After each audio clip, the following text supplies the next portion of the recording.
Okay. Get everything out of the way here. Okay. We'll go ahead and call this meeting to order here on, is this May 8th? And let's see if there's any notes I need to go over first. We'll just go ahead and start with the Pledge of Allegiance. I pledge allegiance to the flag of the United States of America and to the republic for which it stands, one nation, under God, indivisible, with liberty and justice for all.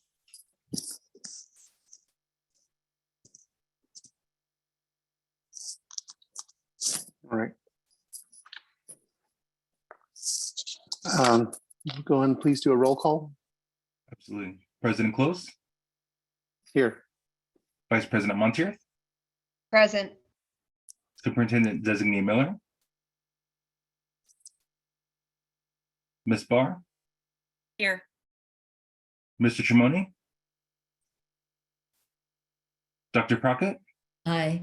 Here. Ms. Foster. Here. Mr. Ruiz. Here. I'm here. Thank you. Mr. Stratton. Here. Mr. Swanson. President Close, you have a quorum. Thank you. A couple of housekeeping items. Board members, please stay muted. And after each agenda item, we will allow for an open discussion and dialogue first, and then Ashley may go through roll call to see if any member has an additional comment, excuse me, or question if needed, to ensure each board member is heard. Also, please state your name before you speak. Charters on the agenda, please stay muted until your item is considered. We will ask if the charter is available, and if so, the charter can unmute themselves at that time. Also, please note that the general public is viewing the meeting via a live stream. As far as the agenda goes, we do need to move item 15 to after item 17. So do we have a motion for that? President Close, just to clarify that, that would be I5 and item I7. No, I'm sorry. I have my coffee today, but it hasn't kicked in yet. So I5, I7, a Thank little you. period would be, would help me there. So item I5 needs to be moved to after item I7. Do we have a motion for that? This is Jessica. I move to move agenda item I5 for the board's discussion and consideration until after I7. Motion on the floor. Is there a second? I second, Ms. Barr. Thank you, Ms. Barr. We'll go ahead and take a vote. Please take a roll. Absolutely sorry about that. Vice President Montier. Aye. Superintendent Designee Miller. Aye. Ms. Barr. Sorry. Aye. Oh, thank you. Dr. Crockett. Aye. Ms. Foster. Aye. Mr. Ruiz. Aye. Mr. Stratton. Aye. President Close. Aye. Motion passes unanimously. Okay, agenda is corrected and we shall move on. Item letter D, superintendent's report.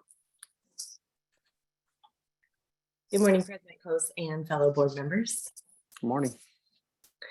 May Superintendent report. Please join Superintendent Tom Horn, his ADE leadership team, myself and other charter leaders for an important conversation with the superintendent during his first charter school leaders meeting being held May 17th at the department. It is a priority for the superintendent to engage with and support the state's charter schools, and this meeting is a great opportunity to hear more about the superintendent's support of charter schools, his priorities, and early accomplishments during his first 100 days back in office. Also, to meet other ADE leadership and learn more about their roles in support of your schools, to share your feedback in the needs of your schools, educators, and students, to get your questions answered, and to contribute to the discussion of subjects that interest you for future charter school leader meetings with the superintendent. Mark your calendars for Wednesday, May 17th from 10 a.m. to 11 a.m. at the Arizona Department of Education located at 1535 West Jefferson Street in Phoenix. This meeting is open to all charter leaders and stakeholders in Arizona. The superintendent will be hosting approximately 4 of these meetings each year to support our work and increase communication between ADE and the charter school community. Please share this invitation with your charter school principals and directors, and don't miss this opportunity to participate and have your voices heard on May 17th at 10 a.m. Thank you. This concludes the superintendent's May report. All right, thank you very much. Moving on to item E. Ashley, you have an executive director's report. Thank you, President Close, and good morning. Good morning, members and Superintendent Designee Miller. As an update on legal matters, for Pinnacle Education Keno, LLC, the board's legal counsel has submitted a proposed settlement agreement to the charter holder for its review and consideration. As to Arizona Education Solutions, at the board's April 10th, 2023 board meeting, the board did approve the settlement agreement proposed by the charter holder and presented to the board in executive session. The settlement has been executed since then. The board has proposed and board staff has submitted consent agreements to charter holders for failing to administer a state assessment in FY22, for having a school assigned a letter grade of F for FY22, and for failure to timely submit its FY 2022 audit. Those agreements will be executed in future weeks by either President Close or will be brought back to the board for additional consideration. Maricopa County Community College District, on behalf of Gateway Early College High School and Phoenix Prep Academy, are currently under a withholding for failure to submit their FY 2022 audit. Board staff was informed that the charter holder anticipates the audit being submitted within the next few weeks. And that is the update for legal matters. Do I have any questions from board members on that?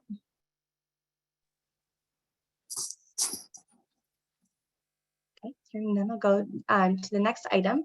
As promised and as considered by the board, every month I come to you during our regular board meetings with updates to agreements or amendments that either I approve or President Close approves. Since the last board meeting, President Close has executed 2 surrender agreements. These are voluntary surrender agreements. One for GEM Charter School due to transferring of operations to a different charter contract, and the one for Eagle, Arizona, operating Eagle College Prep Phoenix, Scottsdale. There were 0 AOIs approved since last board meeting. And since the last board meeting with regard to amendments, so these are amendments that I approve, that the board has given me authority to approve. We are going to approximate those at 40 because our system is turned off. I can't get the exact number for you, but as of right now, it's around 40 of those amendments have been approved. Board staff continues to be very busy. They completed 17 5- and 10-year reviews, and they did 11 pop-in visits since the last board meeting. President Close, with that, that is all I have to report. Thank you very much, Ashley. Excuse me, any questions for Ashley before we move on? Hearing none, we'll go ahead. Item F. Thanks again, Ashley. Item F, call to the public. There were no requests to speak and no public comments were received. So we will go ahead and move on to item G, presentation by Cloud Synapse about the new online system. Good morning, everyone. My name is Gurpreet Kaur. Thank you so much for giving Cloud Synapse the opportunity to be here with you this morning. So I'm here to present to you the work that we have done as part of our online platform replacement project for Arizona State Board. So I'm going to be presenting my screen and hope everybody can see it. So we will take, so first of all, I have been serving as project manager for this project. Along with me is my colleague, Justin Hum, who has been working as business analyst. So together we are gonna take 10 minutes of your time today and take you through first the overview of the project, starting with briefly about Cloud Synapse, and then take you through the project highlights and the journey we have been on so far and the next steps. We will end with a 5-minute system demo as well. So Cloud Synapse, we are a company that is dedicated to public sector and to Salesforce. We are a systems integration firm. We focus on cloud-based digital solutions, And we are passionate about it, and we bring a team of highly qualified and experienced resources to ensure we deliver the best value and success to our clients. So are some of our key differentiators on this slide as well, including us being innovation friendly and ensuring 100% success rates for all the projects that we are part of. So for the project highlights, we are excited to bring you the key pain points that we have solved as part of this online platform replacement project that we have done. So efficient communication was one of the major pain points. With the new system that we are bringing to you, we present to you that this problem has been solved in terms of how the emails are sent from the system. So ease of sending emails with appropriate templates. There is ease of tracking of email activity. There are also automatic notifications wherever needed. We have also solved the problem of navigation and reporting. The earlier system was not very navigation friendly. The users were not able to locate various things properly. So we have solved that by including clear imagery, the messaging, help texts wherever needed. The system will also allow for efficient reporting. The board staff will have all the information at their fingertips and can generate the reports with the data that they deem fit. Also, the new system is now centralized. The older system has been transformed to a more centralized and an organized structure. The data and files are stored contextually, which means they can be retrieved easily, which also means that the new system will be efficient in terms of locate and search feature. What that means is that for a board staff or a charter rep, or even for a public person, in order for them to search an entity or a school and all the related things to it, it's much easier in the new system. So you can find an entity, all the schools related to it, applications, amendments, contracts, audits, emails, everything is stored contextually, and hence it's easier to locate and search for it. Things like charter reps can access information for each charter contract very easily in the new system. So we are excited to bring these features to you as part of the new system. Moving on to the next slide, which shows our journey so far and the next steps. So this project, as you know, has been done using agile methodology, which uses sprints. And we do these activities that are in front of you in circles. So we do them iteratively as part of various iterations. So we start off with discovery, and you can see check marks on a couple of these circles, which means we have completed them. So we started off with discovery on the left, wherein we met with all the subject matter experts with Arizona State Board key stakeholders, and we understood the pain points, the requirements that are needed to be implemented into the new system. We went on to the planning phase, wherein we took those requirements and planned out on how we're going to deliver them over the next couple of months. We went to the design sessions next, wherein we designed how everything is going to look like, meaning we should achieve the fact that the pain points have been eliminated while giving you a good user-friendly design as well. Next, we went on to development, wherein the dev team completed the development of all these items, and hence now the testing has also been completed, which was the next phase. And you can see that was followed up by deployment. Deployment means that this solution has now been deployed to our final environment. The next two circles do not have a check mark on them, which means they are up next. So we are at a point where we are going to be doing data migration. We are going to take the data, the existing data, and are going to migrate into the final environment, which we call the production environment. And then we are ready for go live, which will happen at the end of May. And the system will be launched to all the charter reps, to the public, to the board staff, and will be available for use. So with that, now let's go to the 5-minute demo. So now I'm going to hand over the screen to my colleague, Justin, and he's going to give a 5-minute system demo. Thank you so much for listening to me. Over to you, Justin.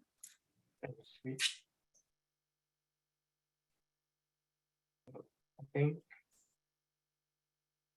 I'll share my screen. It says I can't share while the other participant is sharing.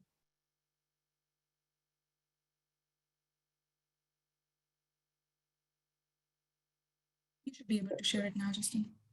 Yes. Awesome. Thank you. And so with that, we will head into the demo and take a quick look at what each of the portals look like.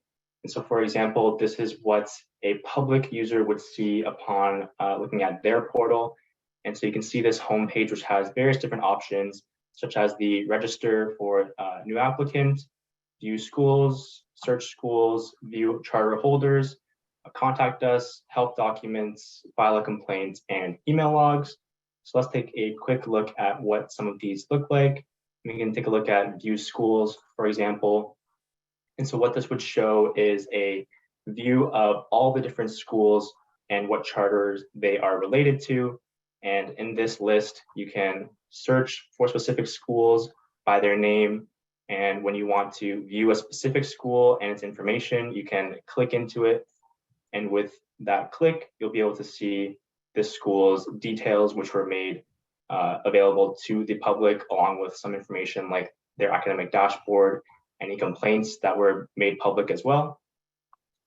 Similarly, we have a search schools function, which when you click into here, we have different criteria that you can search for, such as by school name, by zip code, radius, and grades. And so, for example, if I put in a bit of a keyword, schools with this specific name will now show. And similarly, I can click into any of these schools to view their information. There's also a View Charter Holders tab.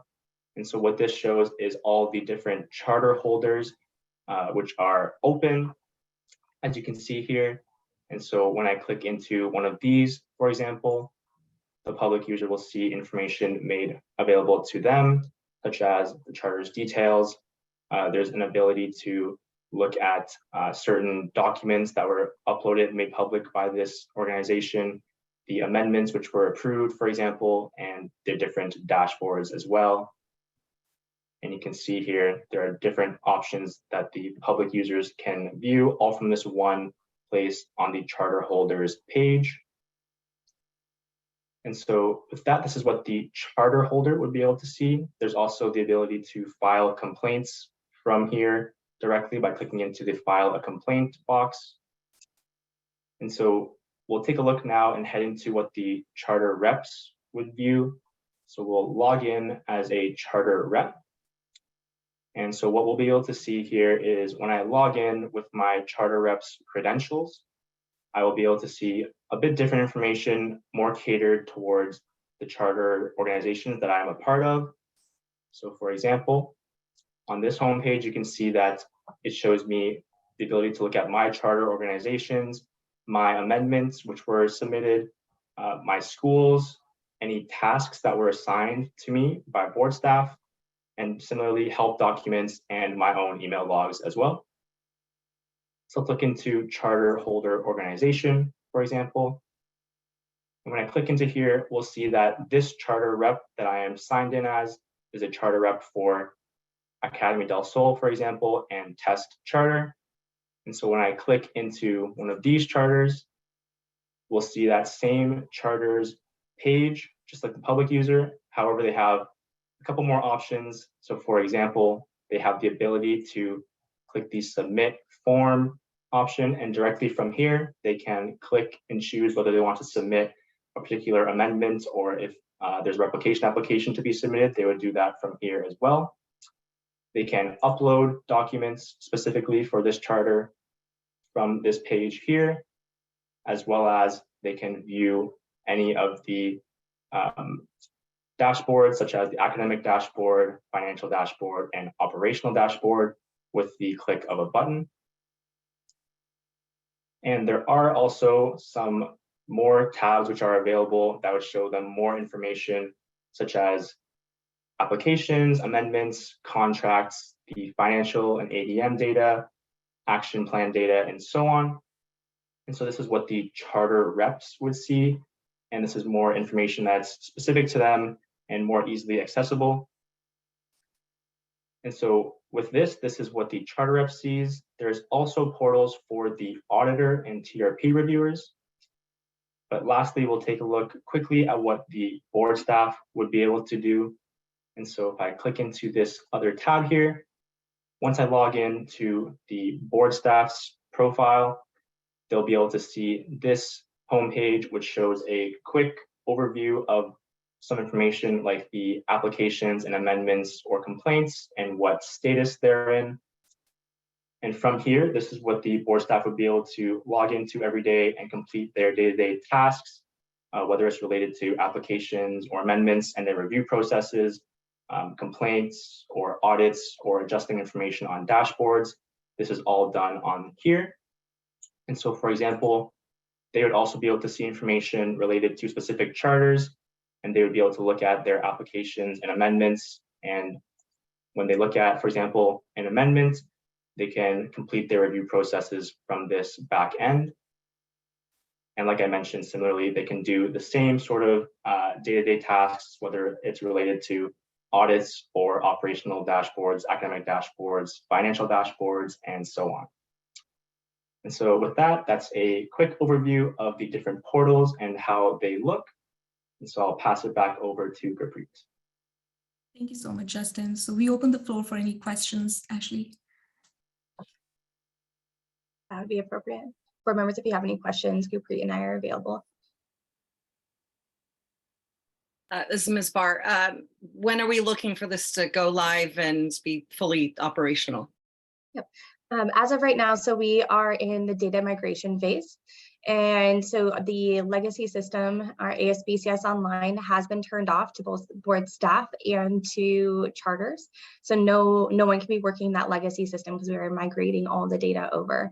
The hope is that at the end of May, that it will go live for all users to be able to use.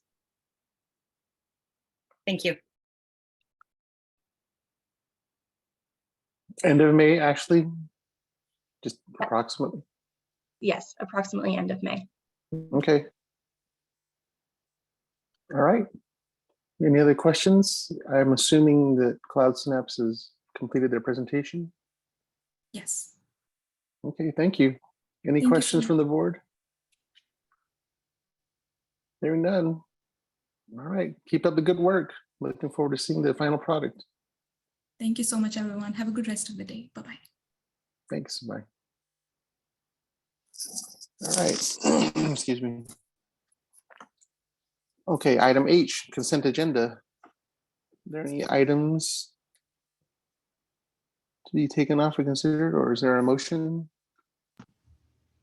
This is Jessica. I move to approve the consent agenda as presented with the modifications that we made prior to the presentation.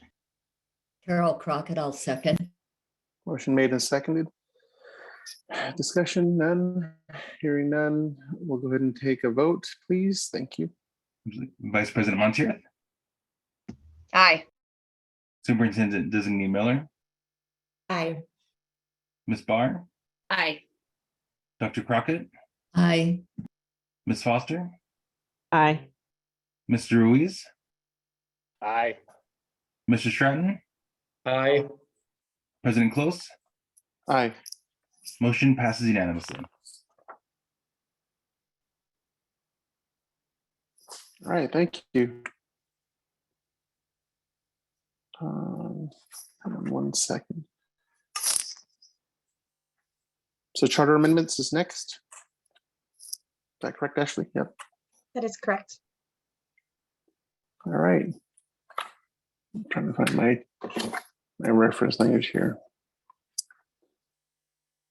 Okay, first item up, Arizona Autism Charter Schools. Sorry, President Close, that is under the consent agenda. We're under item I1, which is. Yeah, I know, I just realized that. I was just looking at that, I was like, what am I doing? Learning Center Incorporated, Inc., change in charter control. Presentation by Rachel. Good morning, President Close. Good morning. Good morning, Superintendents Designee Miller and board members. Accelerated Learning Center, Inc. operates one alternative high school in North Phoenix. The charter holder has submitted an amendment to change the control of its charter holder entity. The charter holder has voted to accept a letter of intent to purchase from Christopher and James Meehan, who will comprise the corporate board of the entity after the transition. The program of instruction in place at the school will remain fundamentally unchanged, with an added emphasis on response to intervention, positive behavioral intervention and supports, and strategies from classroom instruction that works. Although the successor will replace the corporate and governing body members, staffing at the school will remain consistent, providing minimal disruptions to students and families. As a component of the change in charter control amendment process, an interview was conducted with individuals currently operating the charter and those that will be post-transition. The interview was conducted by myself Executive Director Ashley Berg, Board Member Dr. Carol Crockett, and External Reviewer Susan Chan. Responses provided at the interview were consistent with those provided in the written submission and added additional clarity about the entity's past, current operations, and future expansion plans, as well as detail regarding the additional steps being taken to ensure a smooth transition for families at the school. A complete summary of the interview and submitted materials is provided in the executive summary for your consideration, and I'm available for any questions should you have them.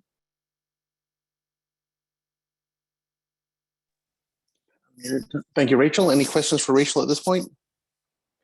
If not, is there a representative from the charter?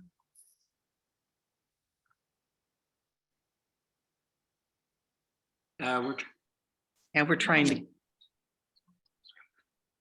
Hello, yes, we represent Yes. Good morning. Didn't know when we were allowed to push the button. So We're not on. Yeah. Dr. Sharon Kennedy, Dr. Frank Kennedy, and Kelly Curran. All right, thank you.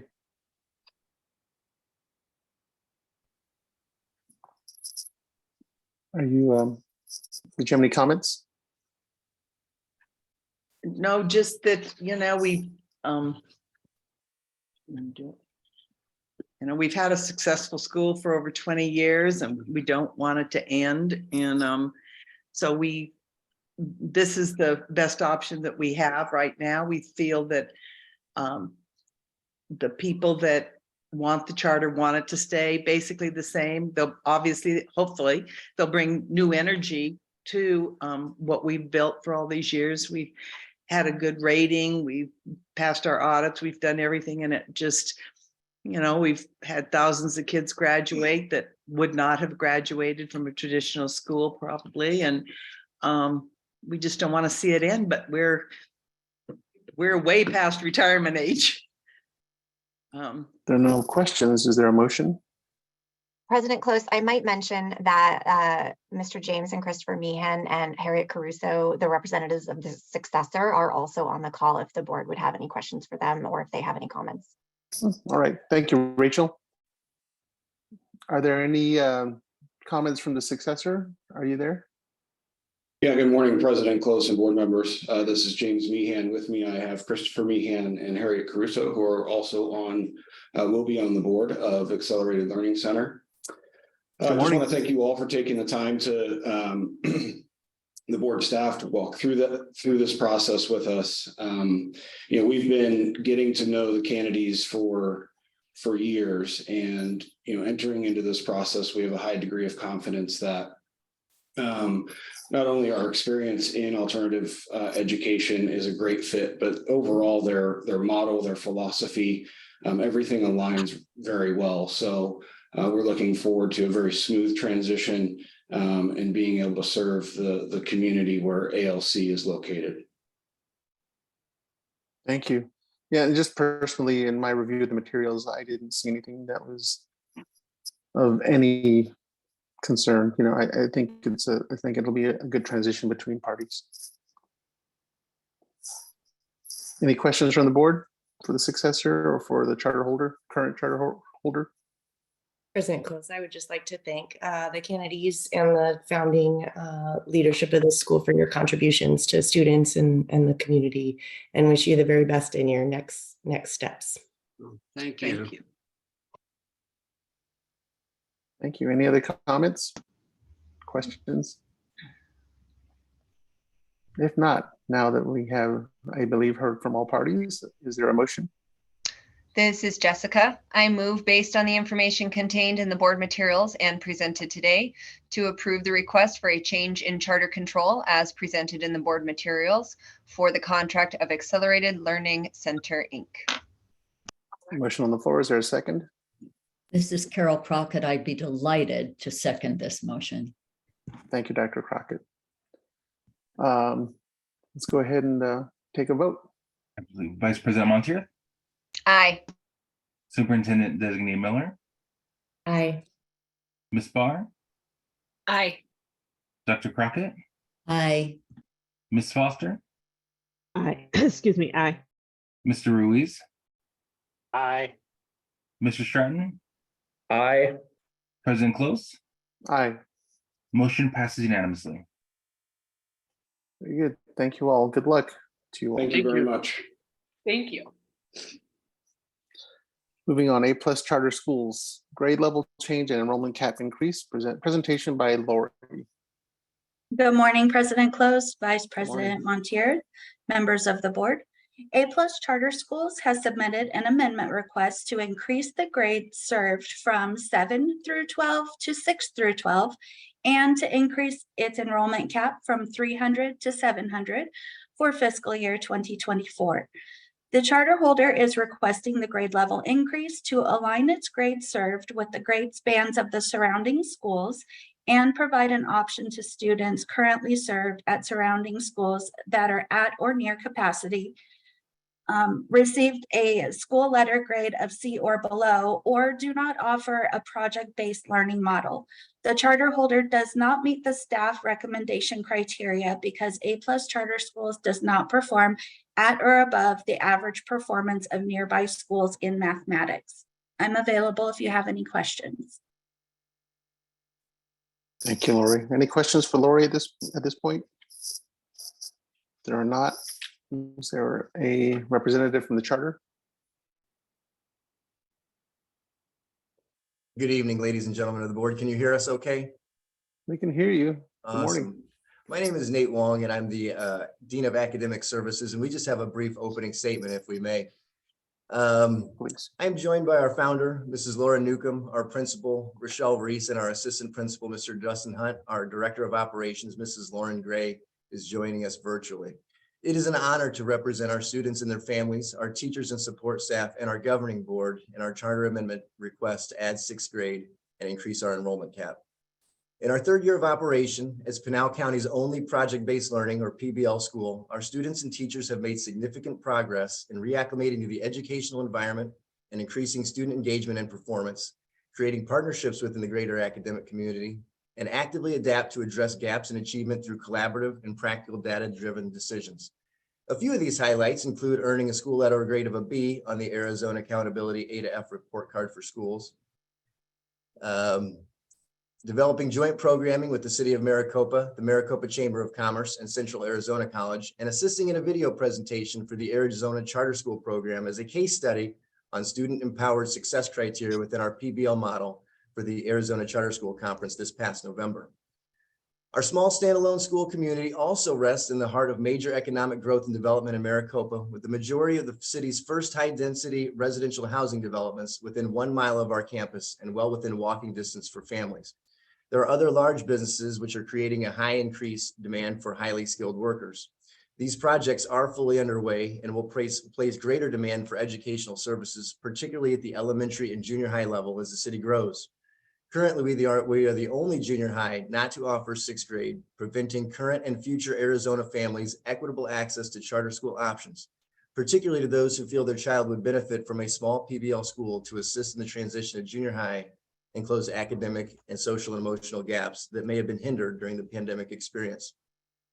We feel that we are a school of growth and that our methodologies in PBL and using data-driven decisions to provide desirable and achievable outcomes have been successful. That said, we continue to reassess our practices, programs, and professional development, and we are ultimately grateful for this process to showcase the meaningful work of charter schools and the benefits of school choice and access to options and learning experiences best suited to each individual student. Indeed, it is an honor to be a member of this association. In closing, we would like to recognize and congratulate our very first official class of graduates, the class of 2023. Not only will this small group of pioneers represent our community in four-year universities such as Dartmouth and Arizona State, but also within the military and civic services, as well as the private sector. More importantly, however, they have a strong sense of service, volunteerism, leadership, compassion, citizenship, and character. In a recent interview with a local magazine, our valedictorian this year, Elijah Rains, stated, "My teacher's sincere engagement in my academics is one of the aspects of A+ charter schools that have helped me accomplish my proudest achievement, acceptance into my top universities. My school facilitates communication and the open exchange of ideas, and I will continue to use these skills I have learned throughout my academic and professional career. After high school, I intend to go to college and study pre-med and African studies. I'm interested in social barriers and health disparities that disadvantage minority communities. So that was from our valedictorian this year. Indeed, we are excited for the adventures and new age opportunities that will face our students in a modern world, and will seek to prepare them well academically, emotionally, socially, while providing a rich and meaningful educational experience.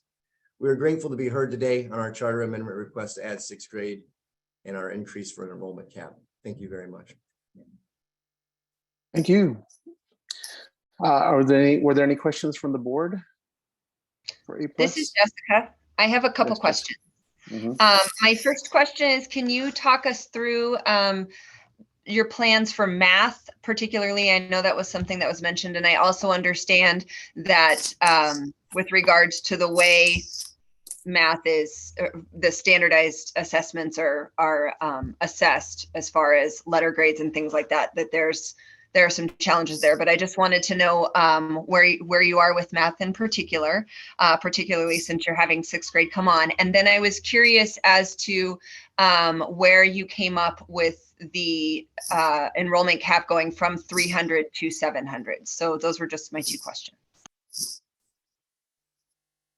Excellent. Okay, I'm just writing these down so I don't forget them. Okay.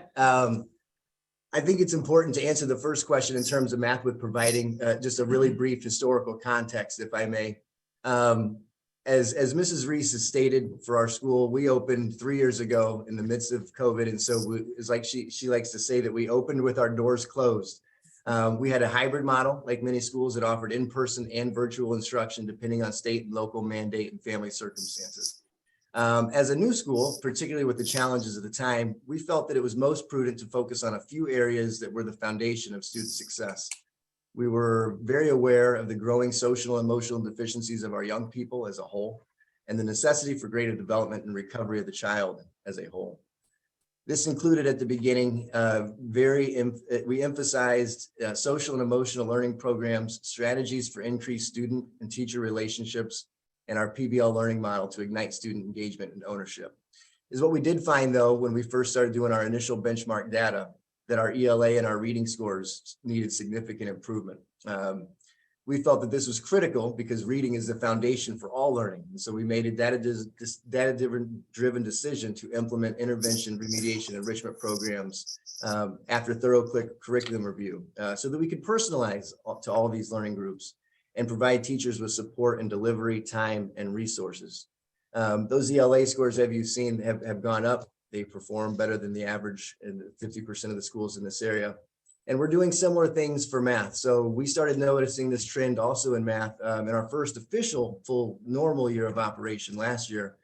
And so beginning in January of 2022, we implemented a school-wide math intervention program utilizing our advisory period for opportunities to close these gaps, review and reteach current content, and enrichment for all students. This was done by the math teacher, specifically aligning the strengths and weaknesses of our students so that they could maximize gap closure. Additionally, at the very beginning of our school, we had Engage New York and Eureka, which is a great math curriculum, but probably not suitable for the types of the world that we are in, particularly after the pandemic, and what kind of number sense skills our students may have had coming out of COVID. So we adapted, and this year we have changed to a personalized and uniform program, though, that's interactive for students, families, and teachers so that we can address the needs among all of our learning groups. For next year, there is certainly going to be more of an effort of focus as we've made changes to our instructional time model and our calendar, which were earlier approved this spring. This is going to allow for very extensive professional development with our teachers, and with a particular emphasis on collaborative data assessments and cross-curricular teaching strategies that are going to be embedded for intervention, remediation, and enrichment. So those things are going to continue. We have seen that the curriculum that we have chosen that is uniform, that's going to be through all junior high and high school. We don't have the most recent AASA math data for junior high, but we did get back our SAT scores, and we saw or ACT scores, and we did see 13% growth pretty much across the board for all categories. So we feel that that is at least an indicator of how math is going to continue to improve. And if we can get 6th graders a little bit earlier to be able to identify those gaps, again, these are going to be the kids that missed 3rd and 4th grade likely. So those are some very critical times. particularly for our subgroups as well. So we have a relatively higher than average in our area for different types of subgroups. But we've shown incredible growth, and we've shown incredible growth from the 7th grade to the 8th grade year last year as well, based on our internal data as well as state testing. Also, we did have a report card grade of a B, and a large part of that was carried by our junior high program. We achieved 90% of our growth points for junior high. For the expansion from 300 to 700, we thought it was really important. Our building capacity is 750 anyway, but we have it so it's a gradual increase. We know that when things can get very tricky if you try to grow too fast, and so we have that embedded into stages over the next few years so that we can really solidify our programs with fidelity and really get the teachers the support that they need to be able to address the needs of all of our learners. Thank you for that. And congratulations on the junior high. That is a challenging area. So to make growth there is fantastic. And I was just, another question I have is, what do you, specifically as far as the class sizes go, what do those look like, just so that we're all on the same page?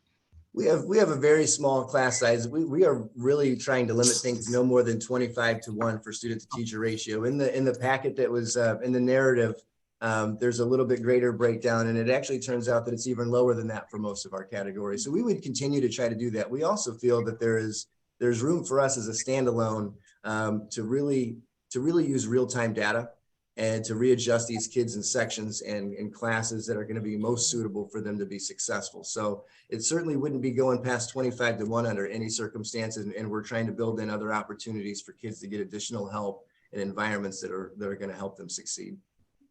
Awesome. Well, thank you so much for all of that information. It sounds like y'all are on the right track. Thank you. Thanks, Jessica. Those are the exact questions I had. And just quickly reviewing your average enrollment, make sure I'm not muted. Yeah, it looked like you had already a really established growth rate, reasonable growth rate. And so the 700, I think, is reasonable as well over a longer term. I don't think you all expect to have a 700 enrollment tomorrow, right? No. But we do have a waiting list Yeah. list on 6th grade. We do have enough to fill an entire 6th grade section right now, as far as a Yeah. heavy interest list with siblings and things like that attend other schools. And this is Jessica. Just to clarify, the only reason I was asking about the enrollment cap, the increase, is because it is a fairly significant increase. So I just wanted to hear what you had to say about how you plan to, stagger that and move it forward. Because if it was just to increase 6th grade, it looks like, wow, 400 kids in 6th grade. Whoa, you know what I mean? So that's why I just wanted to hear what you had to say and make sure that I'm following up. Excuse me. Yeah, no, it was all very good. Thank you, Jessica. Just out of curiosity, though, what do you anticipate your 6th grade, the numbers for just the 6th grade increase to be? We have a wait list right now that would fill a whole section, so 24 to 25. We feel that with some of the other changes that we're going to have to maximize the complete educational experience of our students, we anticipate that we could have 2 6th grade sections next year. We are trying not to expand on our high school programming in order to make that schedule and that matrix work really well in the best interest of children and our students. The high school thing's pretty much locked. So our focus is going to be on that junior high and making sure that they are adequately prepared for high school, and that we close these social, emotional, as well as academic gaps. But we are very sure about at least 1 section, but there's a chance for 2. Very good. May I ask one more question? This is Jessica. Yeah. Okay, staffing wise, what are you looking at as far as you're saying, 1 section of 6th grade, possibly 2? How are you set to staff that? That's a great question. So is what we have found this year in reviewing our matrix in general, we have found that it's kind of inefficient, kind of how we wanted to start versus where we are after looking at our stakeholder data. So we have flipped that around to make our matrix and staffing charts even more efficient for next year. So we do currently pretty much have all that we would need. We would certainly love to hire 2 6th grade teachers and additional support in SPED, which is listed on the executive summary. But going back to kind of the earlier comment, we're going to assess these students right when they come in, particularly those sixth graders, so that we know exactly where they are and that we can tailor their individual educational plans. So we have personalized learning plans.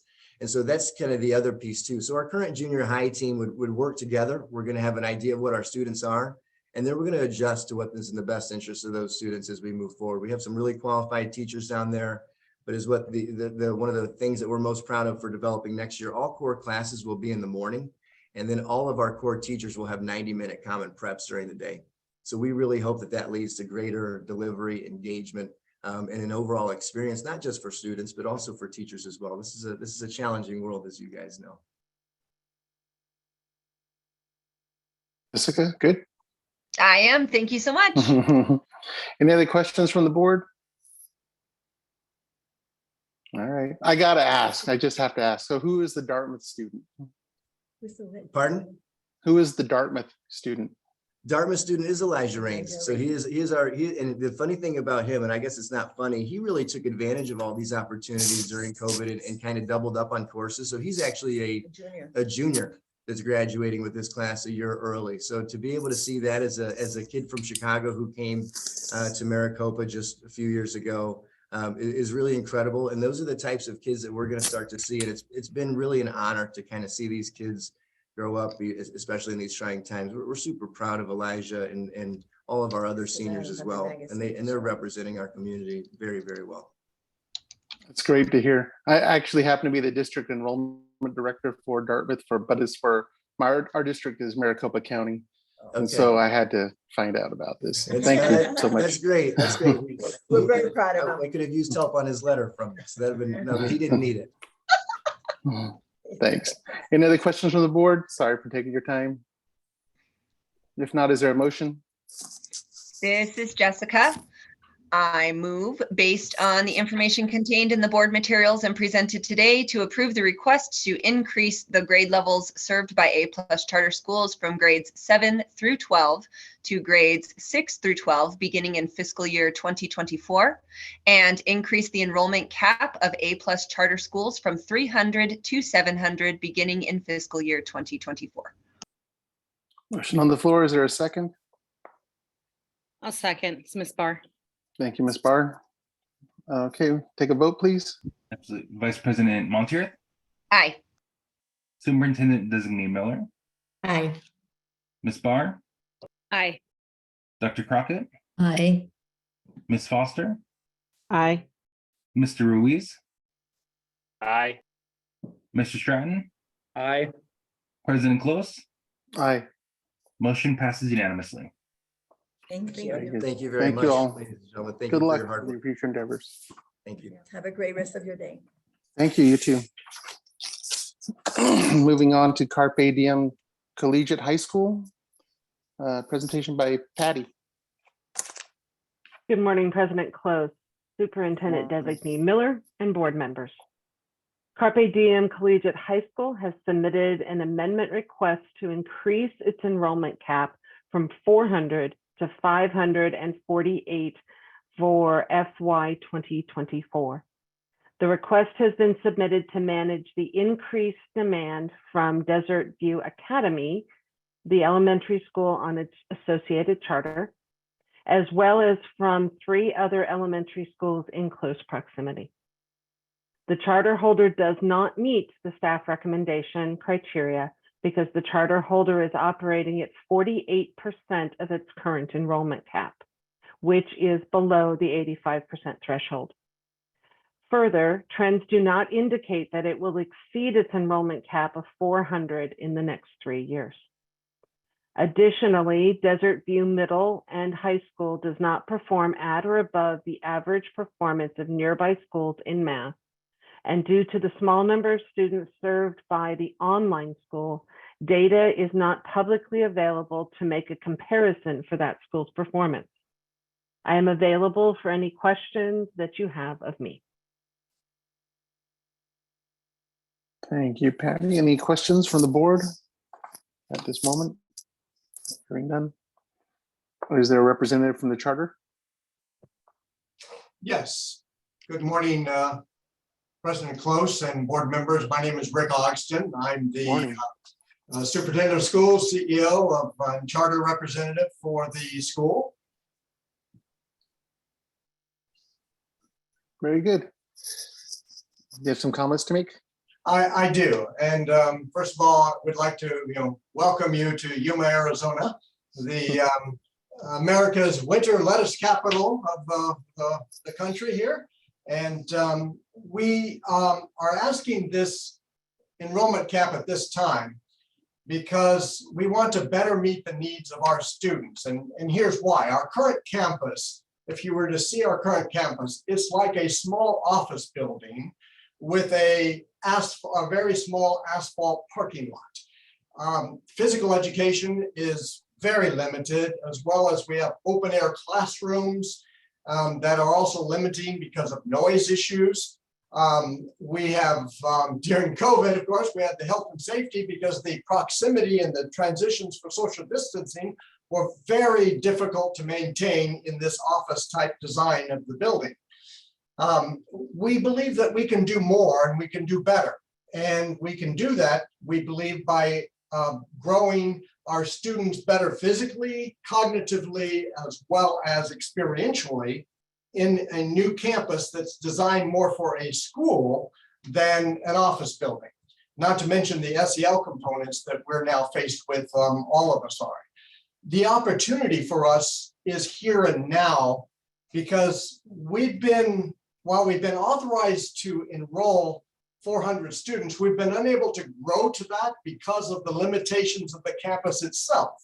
The students that are in the current elementary school, the parents, had very little interest in going to the other campus because they're going from a very, very nice, elaborate elementary campus that has all the facilities to an office building type campus. And it's been discouraging the growth, and we can't seem to make it happen. In order to try to prevent or try to get a future or a vision focused here, we began looking at building the new campus right next door to the elementary school and enlarging it to a full surface campus.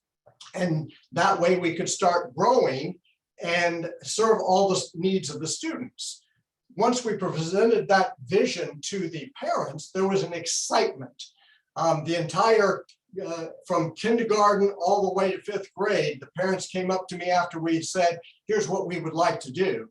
And they got excited. And one said, we had a kinder parent say, would it be built by the time my child gets to 6th grade? And I said, we hope so by that time. And so it was rather kind of neat to see that and to hear that from our parents that wanted that. The DVA parents wanted a middle school that was more in line with the culture of the existing elementary school that they would be transitioning from. As they got excited, they started to enroll to help us to advance that economically. And we're at a point to where we're capped out. And we're about to be capped out, shall I say, of the really the best environment for the students with the size of the building and the design. Can we hold more technically? Yes, but it starts to interfere with some of the SEL components that we have, as well as the academic, the noise from the open air classrooms, that kind of thing. So what we'd like to do is to increase our enrollment cap now to the building size, to the cap, if we would, the enrollment that we'd like to achieve in the new building, so that we can actually get the financing necessary to build that new building, to bring these students on and to provide a better educational environment for them and to serve their needs better. That would be what I'd like to share with you. All right. Well, thank you.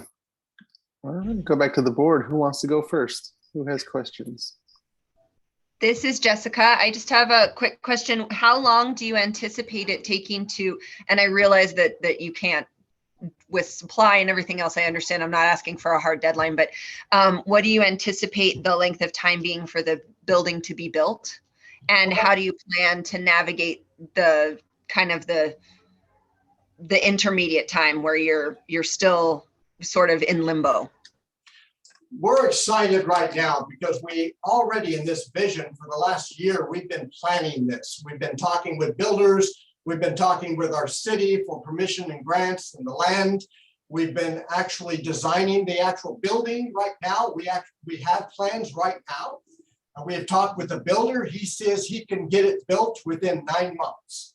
So if we were to start in the fall, this fall, we would have it for the next year to begin. And that's the exciting part of it. We are at a point to where we cannot handle a whole nother matriculation of the 5th grade students from DVA, the entire 168 kids, into that building successfully. It would require some real changes and challenges to do that. Plus, we start losing the momentum of parents who want this culture, want this school, because we can't enroll them, because we just don't have the space for that to do it the way we want to do it. So within 9 months, we can get a campus built according to the builder. And we've looked into the financing. We've got a financing guy that's ready to get the bonds we need. He believes that according to the financial records, we qualify. We would be good candidates to get the loan almost immediately if we go out to the public market. And so we are just waiting right now on an enrollment cap. That is our only thing that we're focusing on right now with the board. And we just look forward to seeing how we can do this and how exciting it is to be able to grow something again and continue to capitalize and take the momentum of our elementary school, the Blue Ribbon Elementary School that we've got, and make a Blue Ribbon Middle School out of it. Okay. Thank you Jessica? so much. Yes, thank you. Thank you, Jessica. Any other questions from the board? Hearing none. Quick question. Would you be willing to comment just on the fact that you do not perform at or above the average performance in nearby schools in math? Yeah, take a look at our language arts. We're doing really good there. And in our math, yeah, we were disappointed also when we got those scores. And what we did immediately when the students came back, we instituted some interventions directly related to math, pullouts, targeted interventions for those students that were low performing in every way.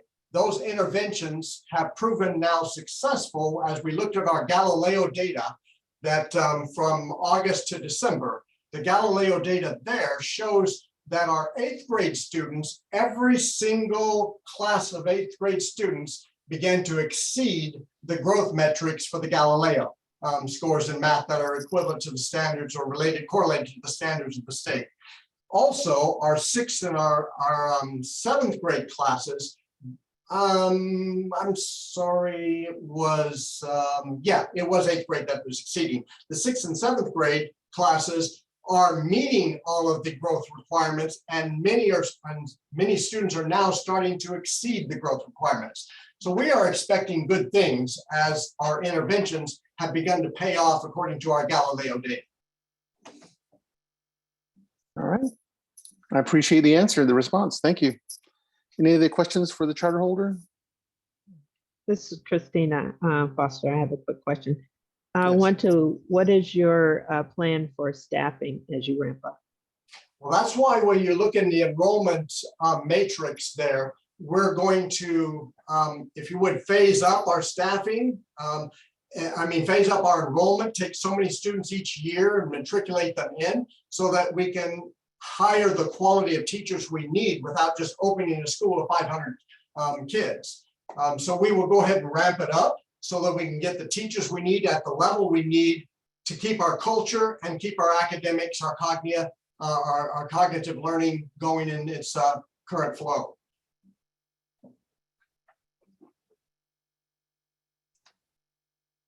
This is Jessica. So just to clarify, the enrollment cap from 400 to 548 per your request is really just to, it's not like all of a sudden right away, it's going to be phased like you just said. So we're looking at the enrollment cap of the number that you came up with, if I'm understanding correctly, is really to get the building permit to be able to start working. And then you're going to start phasing up and matriculating everybody up that way. Is that correct?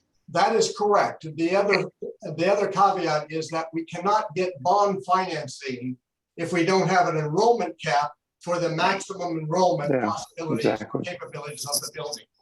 And so we can't start to phase if we can't get the financing, and we can't get the financing without the enrollment cap. So kind of stuck between a rock and a hard place. Yeah, it's a rock and a hard place. Yeah.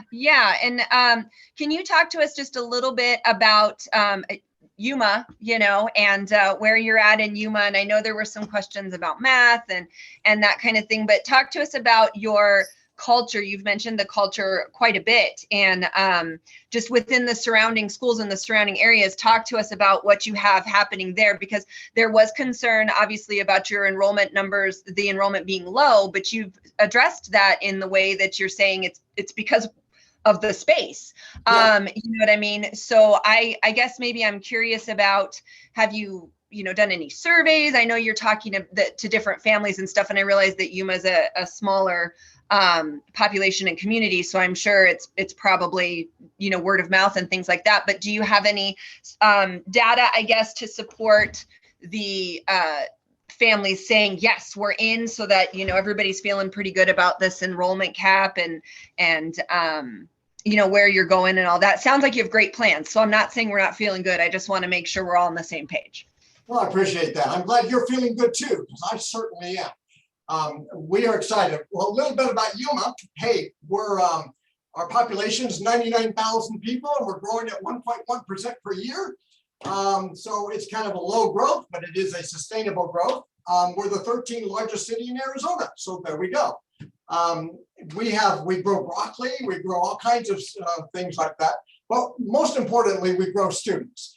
And the neat thing about what we've got here at the Desert View Middle School, of which I'm also the charter representative of, so full disclosure here, we've got 1,000 kids here, and these 1,000 kids, we have a positive culture. We talk about character counts. We claim to be a caring community where students excel. I want to change that, because we're a caring community where everyone excels. We want parents, we want students, we want our staff to excel and to continue to grow. We follow positive leadership. We have leadership training every month to where our leaders come together to talk about positivity and how do we grow people positively rather than focus on the negative and the challenges of the world today. With that in mind, it creates a positive culture where the kids feel loved and cared for. We just had a teacher appreciation time meeting, and we brought all of our staff from both schools together. And it was exciting to see videotapes of our students saying, we appreciate the bus drivers, the custodians, we appreciate the office people, the teachers, the learning coaches. We have it all. And so parent participation also, when we have parent meetings and everything at our elementary schools, it's flooded with people. And I get asked frequently about, are you building? Are you building? Are you building? I said, yeah, we got the land next door, but.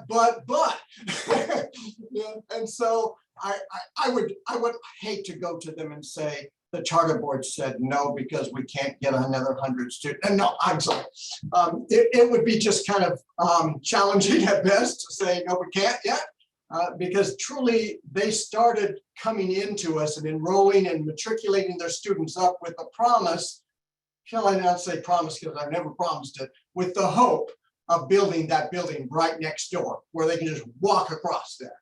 And another thing, the city itself has seen this, that our growth and everything has been wonderful for them and for the city and our employment status. And we've got a waiting list. We got a waiting list both at the elementary school, at the middle school, and we have come to a point to where if we don't grow, we're going to have to start telling some of the DBA parents, no, you'll have to be on a waiting list for the next year. We also get parents from other elementary schools that are interested in coming as well. And we want to provide space for not just Desert View Academy, but for the entire community. So does that answer your question or give you some thoughts? Absolutely. Thank you so much. Thank you. Very good. Thank you for the comments, and thank you for the clarification, Jessica. I think that really summed it up well. Are there any other questions from the board? If not, is there a motion? This is Jessica. I move based on the information contained in the board materials and presented today to approve the request to increase the enrollment cap from 400 to 548 in fiscal year 2024 for the contract of Carpe Diem Collegiate High School. Good, there's a motion on the floor. Is there a second? This is Ms. Barr, I second. Thank you, Ms. Barr. We'll go ahead and take a vote. Vice President Montier, Aye. Superintendent Designee Miller, Aye. Ms. Barr, Aye. Dr. Crockett, Aye. Ms. Foster, Aye. Mr. Ruiz, Aye. Mr. Stratton, Aye. President Close. Aye. Motion passes unanimously. Thank you very, very much. You're welcome. Thank you for your time and good luck. Moving on, next item is EduPrise, change in charter control, presentation by Rachel. EduPrise Schools LLC is a K-12 charter that operates 2 brick and mortar schools in Queen Creek and Gilbert and 1 small online school. The charter holder has submitted an amendment to change the control of its charter holder entity. The charter holder has resolved that it be acquired by AZ EduPrise Education LLC, a newly formed company that has been organized to acquire and operate all of the issued and outstanding membership interests in EduPrise Schools LLC, including the charter contract. The successor is a wholly owned subsidiary of Rosemar Management LLC, an investment management firm headquartered in Florida. The successor does not intend to make any changes to the instructional models used at the schools as a result of the transition. Rosemar intends to enter into a 2-year contract with an education service provider as a result of this transition. The ESP is Robershot Educational Foundations, whose members comprise the current corporate board of the charter. This agreement is intended to provide consistency and stability during this transition. There is an option to extend this agreement an additional 2 years. The successor does not intend to make any changes to senior management, administration, or instructional staff as a result of the transition. As a component of the change in charter control amendment process, an interview was conducted with individuals currently operating the charter and those that will be post-transition. The interview was conducted by myself, Executive Director Ashley Burke, Board Member Dr. Carol Crockett, and external reviewer Susan Chan. Responses provided at the interview were consistent with those provided in the written submission. The interview provided the interview panel with a strong understanding of the vision, capacity, and knowledge base of the charter's founder, but the successor indicated that it invests in schools and managers and doesn't intend to be a charter school operator. This left the panel with some questions about the long-term stability of the plan when the founder fully retires and the ESP agreement is terminated. I am aware that they are prepared to answer some of those concerns today, and I am available for any questions should you have them. Thank you, Rachel. Any questions from the board for Rachel at this point? If not, is there a representative from the charter? Or it's, well, from the charter first? Yes, we have representatives here. Hi, this is Dr. Lynn Robershot. I've served as the co-founder with Joanna Curtis of EduPrise 28 years ago. We happened to be the first crazy ones to open in July 15th, 1995. So we've seen a lot through these last almost 3 decades, of course, and Joanna Curtis, if I dare share, is in her late 70s. I'm in my late 60s, and we are very much approaching the board today in what we feel is a fabulous opportunity for a succession plan for an amazing school and for an amazing group of faculty and staff. And so I, first of all, want to thank Dr. Crockett and Susan Chan for and of course, our 2 amazing Ashley and Rachel being part of that capacity interview. And I'm just going to put the elephant out in the room right now. I believe that in our own understanding of each other's purpose, that the successors may have had more cryptic and succinct answers. because that's who they are. They move quickly along. So I want to give a lot of time to them to be able to respond and expand on their answers. Because I will tell you, I know the charter board makes critical decisions every single day that impact the children of Arizona. And I too have been making decisions for EduPrize, you know, to get it to become the A+ awarded, regularly excelling A rated and accredited school. And I want to introduce to you first some of our goals and then some of our amazing people. So during the succession plan, thank you, Ashley and Rachel, for being there about 18 months ago when I said, this is what I'm thinking and tell me how to do that, and bless their hearts. So during that time, we had set aside as EduPrize some critical objectives for this. And one was the continuity in operations. We want to make sure whoever was coming in could sustain our mission, could sustain our performance, could support our amazing people, etc. And we actually had more than one suitor, one dance partner, and we had opportunities to look at the benefits of those different opportunities for EduPrize. Number two, we wanted to ensure this stability for all our stakeholders and continuing to use our award-winning curriculum and hands-on methodology. There's a number of traditional school back to basic schools. There's one EduPrize, and we want to honor that. And I appreciate that that Rosemar has committed to continue to do so with this succession plan. But you cannot offer any great program without great people. So the retention of all of our master teachers, our support staff, our senior leadership is just critical.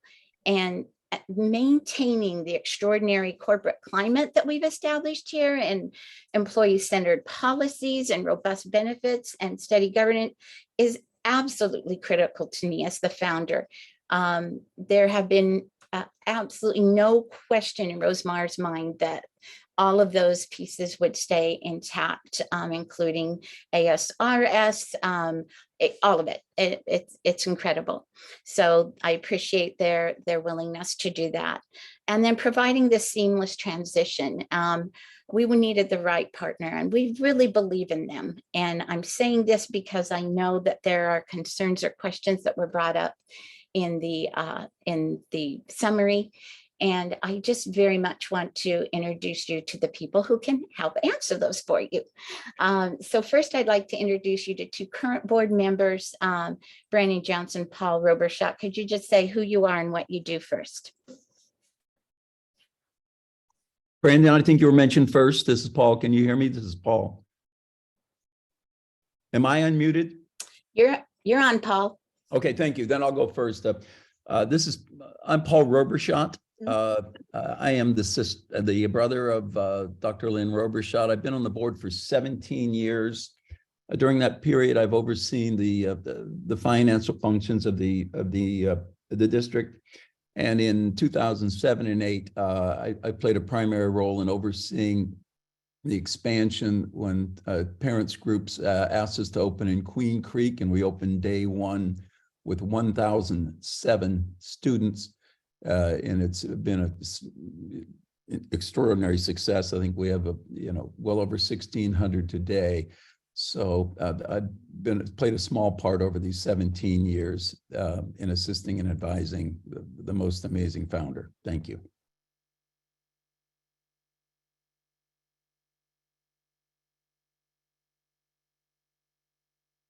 I'm not sure if Brandon is with us. Then I'd say proceed on, Lynn. All right, then I'd like to introduce to you a couple of our senior leadership who are on board. Jeremy Atkin, my assistant superintendent, who is at the right hand all the time. Jeremy. Good morning, and thank you for having us. Just a quick intro. My name is Jeremy Atkin. I'm the associate superintendent here at EduPrize. I've been with EduPrize for the last 18 years, and looking forward to this new adventure and journey, and plan to stay with EduPrize and continue on. So thank you very much for having us. And Lisa again. Hello, my name is Lisa Ginn, and I am the Director of Academics here for EduPrize Schools, as well as the high school principal. And this is my 8th year with EduPrize, and I am pleased to stay and assist through this transition and years beyond for all the good that we do for the kids in our community. We're happy to continue serving. Thank you for your time. And further board, I'd like to introduce to you then the Rosemar partners. Seth, I don't know if you're going to take it from here. Yes. Thank you very much, Lynn. My name is Seth Klempner, and I'm a director at Rosemar Management. Over the past 7 years, Rosemar has become one of the largest providers of charter school facility financing in the nation. During this time, we have cultivated a deep understanding of charter school operations and relationship with charter school within the charter school movement, including with leading charter school operators. We have developed expertise in areas of charter school finance and strategic development and the impacts that these institutions and their educators have on the lives of students. The communities they serve are at the core of each school. The combination of dedication, respect, and enthusiasm for educators and administrators has inspired Rosemar's leadership to seek out new avenues to facilitate growth and expand its role in the charter school movement. As a result, Rosemar's leadership determined that in addition to providing capital for financing charter school facilities, Rosemar could also apply its experience and expertise to charter school operations, enabling the firm to partner with and learn from exceptional educators. It was at about this time that Rosemar was introduced to Lynn and the EduPrize team. Lynn and EduPrize's commitment to providing students with access to superior choice of education was immediately clear. EduPrize is known for its ability to differentiate itself for a variety of levels and learners' needs through its hands-on science-based program. Lynn expressed her desire to set in place a succession plan that would ensure the ultimate success of the school she has committed her life's work to. This is at the core of our plan. These kids and educators in the communities deserve no less. We set out to structure a transition that would maintain fidelity to EduPrize's instructional model and performance. By continuing to remain one of Arizona's premier schools, EduPrize will continue to provide choice to the children and parents of Arizona. Rosemar's background in charter finance and strategic development will allow it to contribute to EduPrize immediately. In addition to our wide range of industry relationships, we will provide resources to EduPrize while ensuring the stability that all parties desire as part of this partnership. We set about very intentionally planning this transition to ensure not just short-term continued success of the school, but long-term success as well. We have been working with Lynn and her team for almost a year to ensure that success. As an initial matter, Rosemar is ready to build on the experience it has developed by taking on the responsibility of the corporate board, the role of which begins with appointing governing board members, hiring senior management, and solving issues of facility and financial management. We believe that the addition of Monica Calamita and Carrie Larson, as well as myself, to a school governing board that already includes Lynn and Paul Robichaud, puts EduPrize in a position to remain one of the top schools in the state. Each of these individuals has significant experience in charter school operation, and they were each selected for that expertise. Lynn and Paul have operated EduPrize for more than 20 years. Carrie has both founded a charter school and now leads ASU Preparatory Academy, and Monica has Arizona charter and legal expertise. I bring my own expertise to charter school matters, and although it is not Arizona specific, I am committed to continued educational efforts, including attending state charter school board training and Arizona Charter School Association training, and also obtaining targeted training from the school's lawyer, Lynn Adams. In fact, we recently attended the Arizona Charter School Association conference, and that has given us further insight into charter school operations. Part of operating a charter school at the board level includes knowing what questions to ask, understanding context, knowing who to ask for help, and what resources to rely on. Our access to numerous advisors within the charter school space, including school leaders, boards, academic consultants, NACSA, financial consultants, lawyers, bankers, construction firms, gives us further insight to support EduPrize and allow us to carry the board's duties. In addition to providing 2-year employment agreements to more than 13 senior leaders at EduPrize, we are able to ensure continuity and stability for the school and students. Such an experienced leadership team will be able to counsel the corporate board through existing and unforeseen challenges. Importantly, they, together with trusted advisors, will allow us to carry out other duties, including ensuring ongoing compliance with laws and regulations. Let me be clear. In Rosemar's view, it is not enough to meet standards. Enterprise does not operate on a pass-fail basis. To succeed, we must thrive and maintain Enterprise as an A+ school and one of the top performing schools in the state of Arizona. This means exceeding the standards set by the ASCSB guidelines. We expect that the same standard of excellence and accountability from ourselves that we expect from our leadership, which requires thoughtfulness and attention to detail. To do this, we must also provide them with the resources necessary to thrive. This includes investing in coaching, best-in-class facilities, leadership training and promotion, and competitive compensation. Oversight from the corporate board will be the mission and goals for Enterprise, monitor internal controls, provide oversight in financial reporting and obligations, ensure compliance with all rules, laws, and regulations, and perform risk analysis. We will also ensure compliance with all components of the Arizona Charter School Framework. None of these responsibilities are new to Rosemar. These are the actions that we carry out every day as fiduciaries to our clients and in compliance with governmental regulations on behalf of our firm. This is not a responsibility we take lightly. In addition to the many other obligations, the Charter School Governing Board must work with senior leadership to put Enterprise in the best position to respond to the critical issues of our day. These include student safety and mental health. This requires asking the right questions, making resources available to respond to problems, communicating the systems in place to students, parents, teachers, and other stakeholders.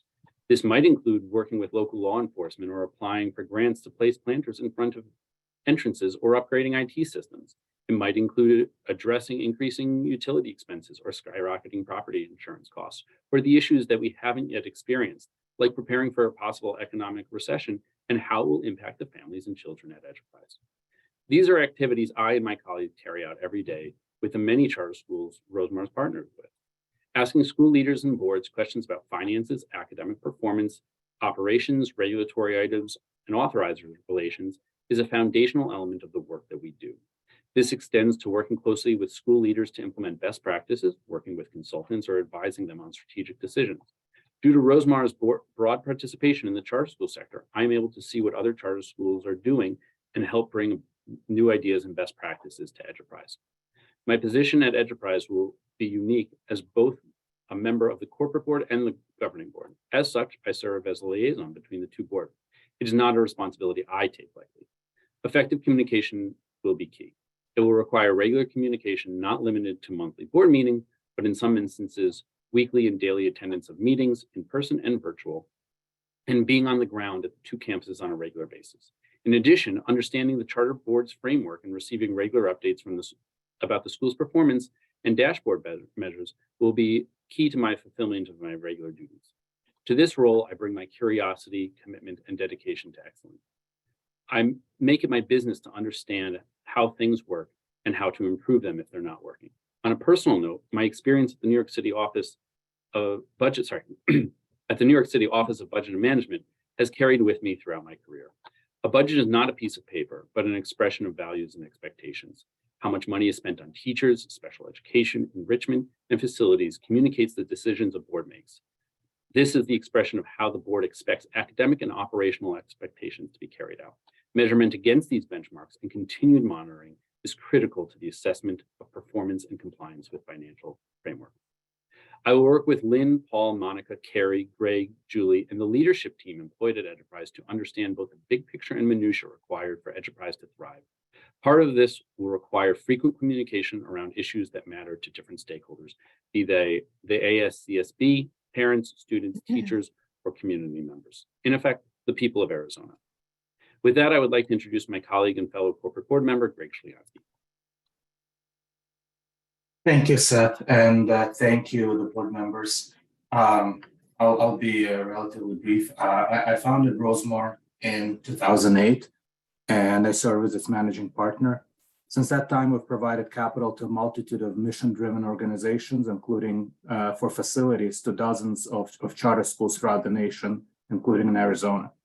We're passionate about the lifelong positive impact that successful charter schools make on their pupils and we consider it an honor to partner with them.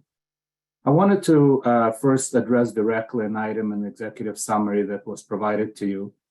The text states, quote, both Mr. Clinton and Mr. Stoyansky acknowledge that they don't currently operate schools and that they aren't intending to be a charter school operator. That quotation certainly is what we said. However, I think there's an honest misunderstanding as to what exactly we meant. When I said that I did not intend to operate Eduprise, I meant that I did not intend to oversee day-to-day operations, including actively managing teachers and staff. As a member of the corporate board, no matter how involved I am in fulfilling the obligations of that position, I'm not going to be involved in day-to-day operations. If, however, one uses the word operate more broadly to include active oversight, we absolutely will be an operator. This refers not only to the school's governing board, but also to the corporate board, which is Seth, Julie, and myself. In this broader sense, we're an operator of charter schools already. This past November, 6 months ago, Rosemore partnered with a group of highly experienced charter school educators to take over an existing ESP in Florida that manages 17 charter schools with close to 9,000 pupils. When we took over the ESP, its school's academic grades were spread sort of evenly from A through D. Naturally, several of the schools were under-enrolled. We pursued that venture with the goals of raising the academic ratings of the school, of all the schools, to A or B, of enhancing operational discipline at the schools, and of increasing enrollment. It's way too early to gauge our success in Florida. That state has not gone through its academic grading cycle.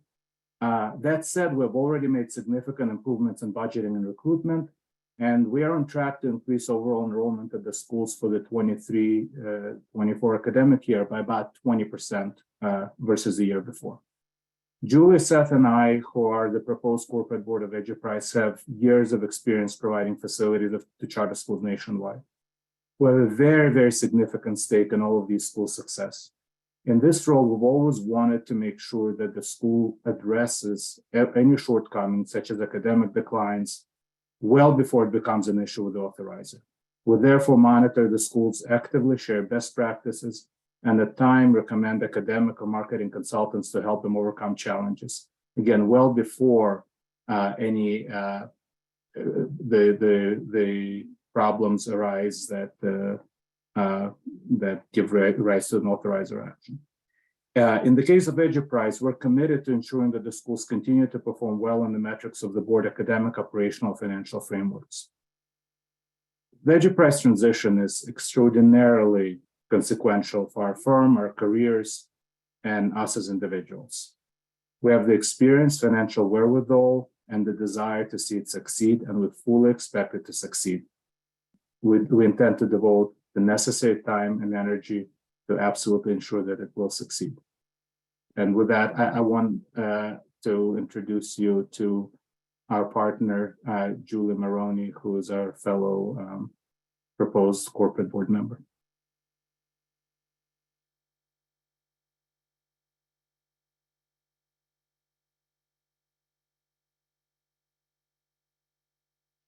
Julie?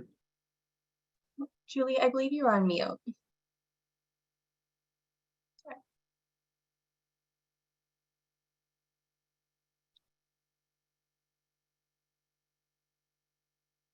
My apologies. Sorry. As I was saying, I'm Julie Maroney, the Director of Research of Rosemore Management. I oversee the credit analysis and underwriting of all our investments, including our investment in charter schools.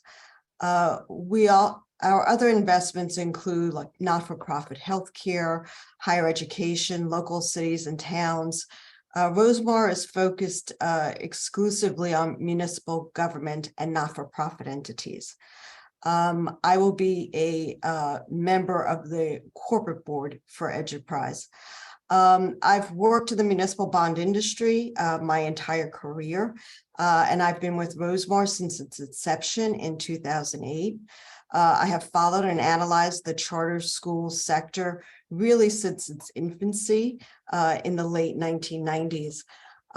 In my job with Rosemore, my team and I closely track the schools that we invest in, their enrollment, operations, and their financial dashboards. We speak with school leadership routinely, and we engage with the local authorizer if necessary, and bring our resources to bear if it is helpful to the situation. We will recommend consultants, contractors, lawyers, other professionals to address any situations that may arise. I had an opportunity to visit Enterprise and meet with the team there and was so impressed with what they've accomplished. The education outcomes are exemplary. They're financially sound. The facilities are lovely, well-maintained. And all the constituents, including the teachers, parents, and children, seem happy. I'm committed as a member of the corporate board to ensuring the continuation of those excellent outcomes. And we're very excited to partner with Lynn and continue the success that she has made so far to date and effect a smooth transition of the leadership of Enterprise. And again, thank you. And I guess we'll, open it up for questions. Thank you all for all your comments and your discussion or the discussion you've initiated. Are there any questions from the board? Who wants to go first? President Close, I have a question if I could jump in. Yes, please go. Thanks. Hi, good morning. This is Wendy. Lynn and the Enterprise team, you guys have been a pioneer in the charter school movement. So you've created a lot of opportunities for other schools and for students. And so I thank you for that and have no question that you've put, good research and time into this potential partnership. My question is for Seth or Greg, Julie, any representative, Rosemar, really. What do you see as Rosemar's largest opportunity or primary interest in this transition and acquisition? Yeah, that's a great question. I think it is facilitating a successful succession planning, identifying, finding, and transitioning the next leader of Enterprise, ensuring continuity is really our principal interest, and that will mark the success of this partnership. We've stated in our application that should no student, teacher, parent, or other stakeholder know that this transition is occurring is the ultimate sign of success, because it means that continuity of operations that we're looking for. So I think that is really our goal in this partnership.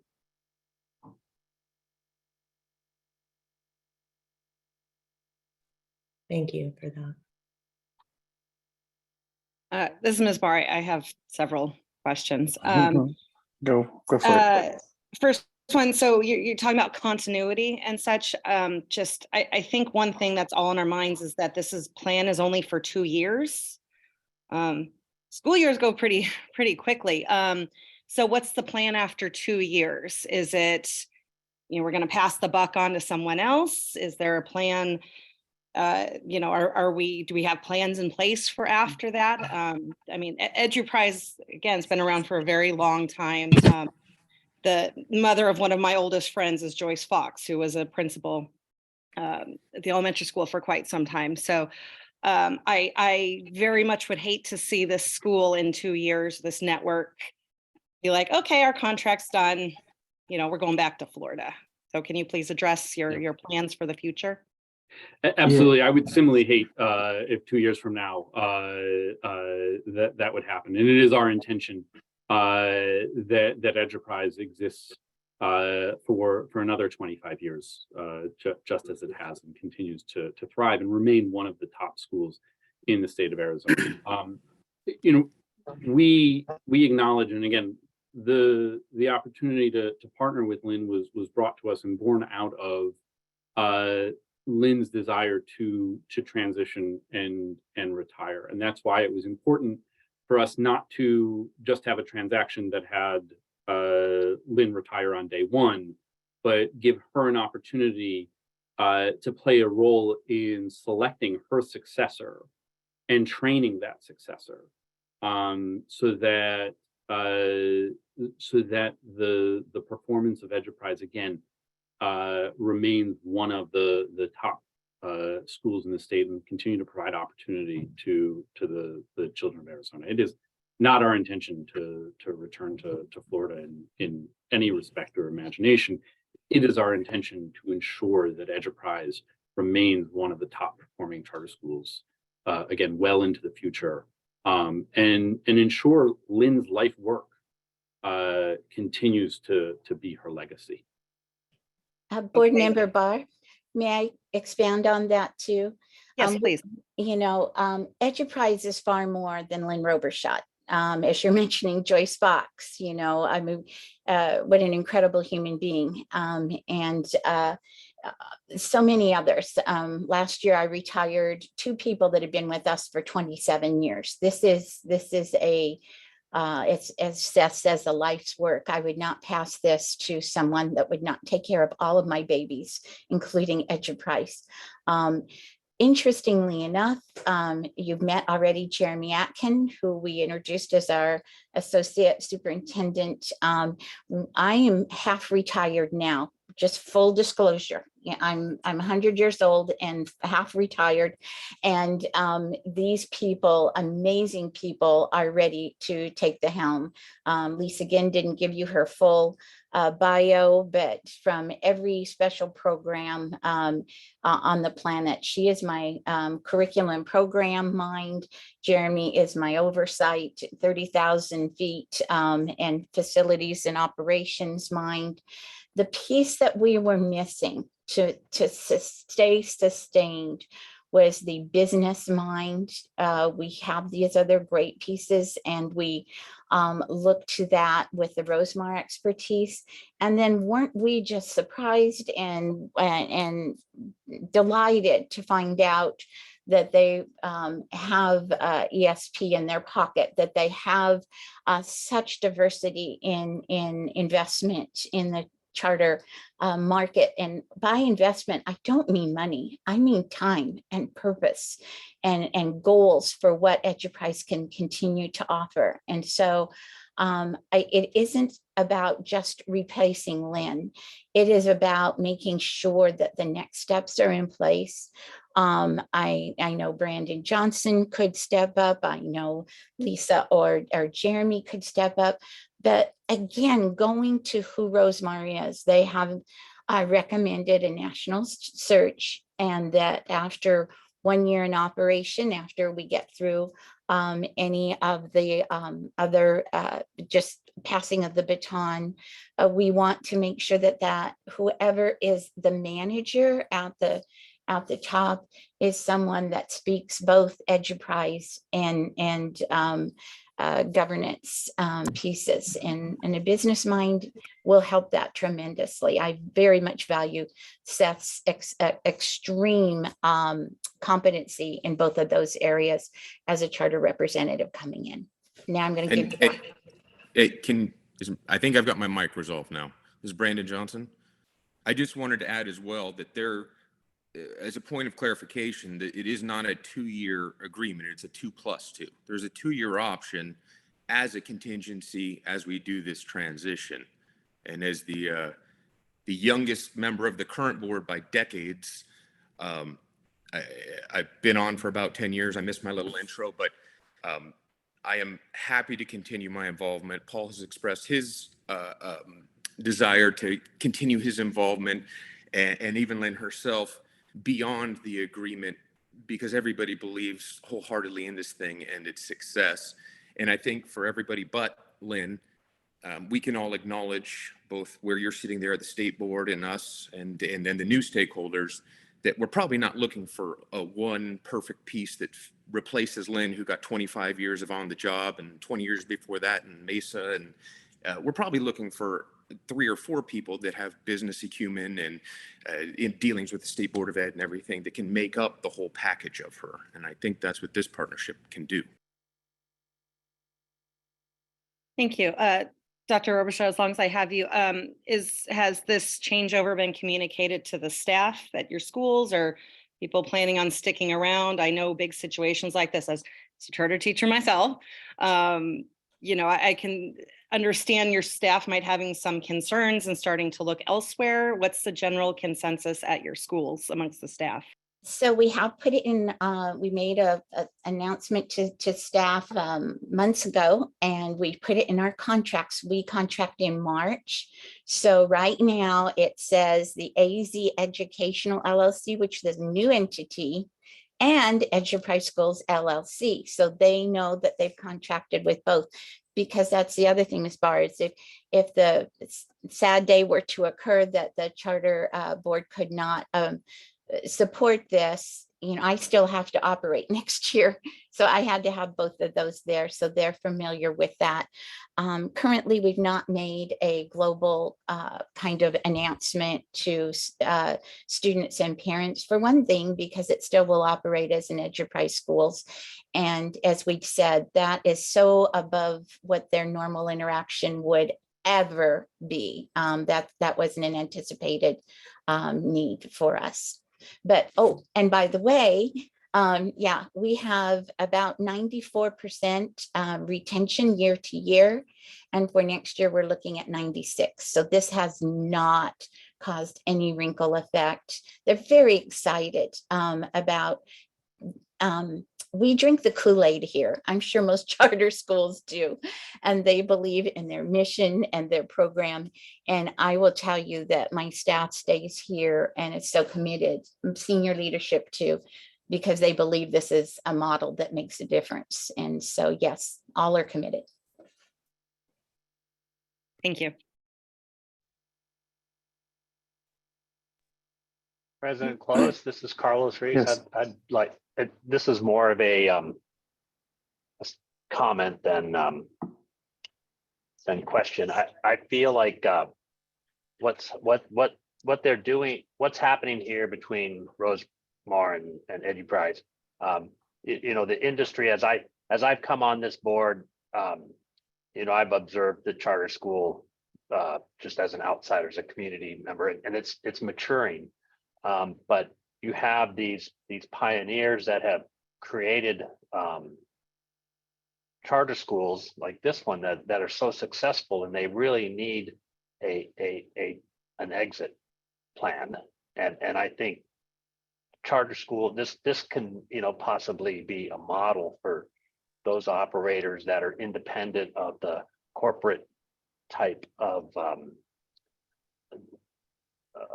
charter schools that can kind of, you know, transition. They built something successful, and they like what we're hearing here, they're able to pass this legacy and keep it going. So with that being said, I'm going to vote in favor of this, just because I think those charter holders that are maybe looking, you know, to retire and to be able to pass this thing, their organization on, they could probably see this. This could be, you know, one avenue for that successful transition. Ms. Barr, this is Paul Robershot. Thank you, sir, for your comments. This is Paul Robershot. I was on mute, and I just wanted to remind you of a comment made earlier directly to your point about the staff. Obviously, 100% of our senior staff are well aware of the discussions. In fact, they've been involved in working with Rosemar for the past 15 months. And I think it was mentioned that 100% of them have committed to going forward, not in an annual contract, which is our typical thing, but in all 13 multi-year contract commitments, which we did for 3 years. For at least three purposes. One was so Rosemar would have the comfort of knowing that this staff is still here, and obviously for the board. You all know now that you know, with the announcement in great detail with the top 13, you know, it's the deans, it's the 3 principals, it's the associate superintendent, and so forth. Curriculum, SPED, all of them are fully on board, 100% retained, and I think that speaks well to going forward. Thank you for that. Yes, I was aware about admin. I was just asking about us teachers, in the trenches. But thank you. All right, thank you. Thank you, Ms. Barr. Thank you, Member Ruiz, for the comments as well. I agree. I think we're in a period of transition where we have a lot of older charters that are starting to transition to new ownership, basically. And we'll just be seeing more of this. President Close. Yes, This is Jessica. May I ask a question? And I am not sure if this is a question to Ashley, or I'm just going to put it out there because I just want a little bit of clarification. I think that I share Ms. Barr's concerns about the 2 years, and I understand that it's a 2-year plus, but there's some unknown there. And I do recognize all of the work that everybody has put into this, and I think it's fantastic, and it has a lot of opportunity. But I also understand that there's some hesitation because EduPrize is so successful and has been for so many years. And this is new, and new is always uncomfortable, not necessarily in a bad way, but just in a different way. So Ashley, just a quick question. If we were to approve this change in charter control, would there be increased, I don't know, supervision or something like that, since it would be a change in charter control? Or what would that look like, I guess, just to make sure that everything is smooth sailing, that EduPrize maintains its caliber. And it sounds like Rosemar, that everybody at Rosemar is planning to move forward and just dive right in with some additional training and really get to know the charter, but just to make sure that there's that extra level of comfort. Does that make sense? Am I asking the right question? Or to You're fine. President Close and Vice President Montiers. Any charter that goes through a change in charter control, we view it as they're going into their first year of operation. So we've actually put that school into our first and second year review. So coming into, oh gosh, what are we, FY24 for next school year, if this is approved, we will do a first year visit. So that means that board staff will go out and they'll do a review. This charter will work with their education program managers and education program specialists to ensure that they're in compliance with their charter contract. And that also gives board staff just a little bit more knowledge about what the situation is looking like, any of the challenges that the charter is currently facing at that time. And then we can really actively work with the charter holder to come into compliance, address those concerns, and then help them plan for the future years, because we will be doing a second year review in FY25 for that school. And I know Rachel Hanna is on, so Rachel, if you have anything else to add to that, feel free to. Oh, and you're on mute. Sorry, putting you on the spot. This is Lynn Adams. I'm just gonna jump in here just for a minute. I am EduPrize's lawyer, and sorry, don't have my camera on, but I'm homesick today, so sorry for the gravelly voice too. I just want to clear up what I think is perhaps a misperception here. This is not a 2-year agreement.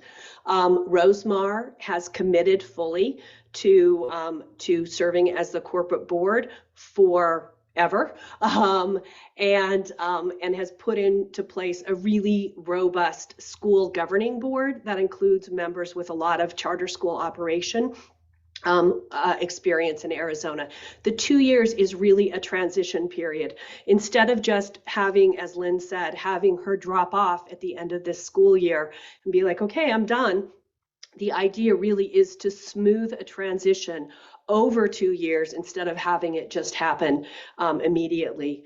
And to Member Ruiz's comment too, I want to note that we all want EduPrize and schools like EduPrize to continue when their school founders retire. Part of it is the option here, or the alternative, is just to have the school close when the leader retires. I don't think any of us want this.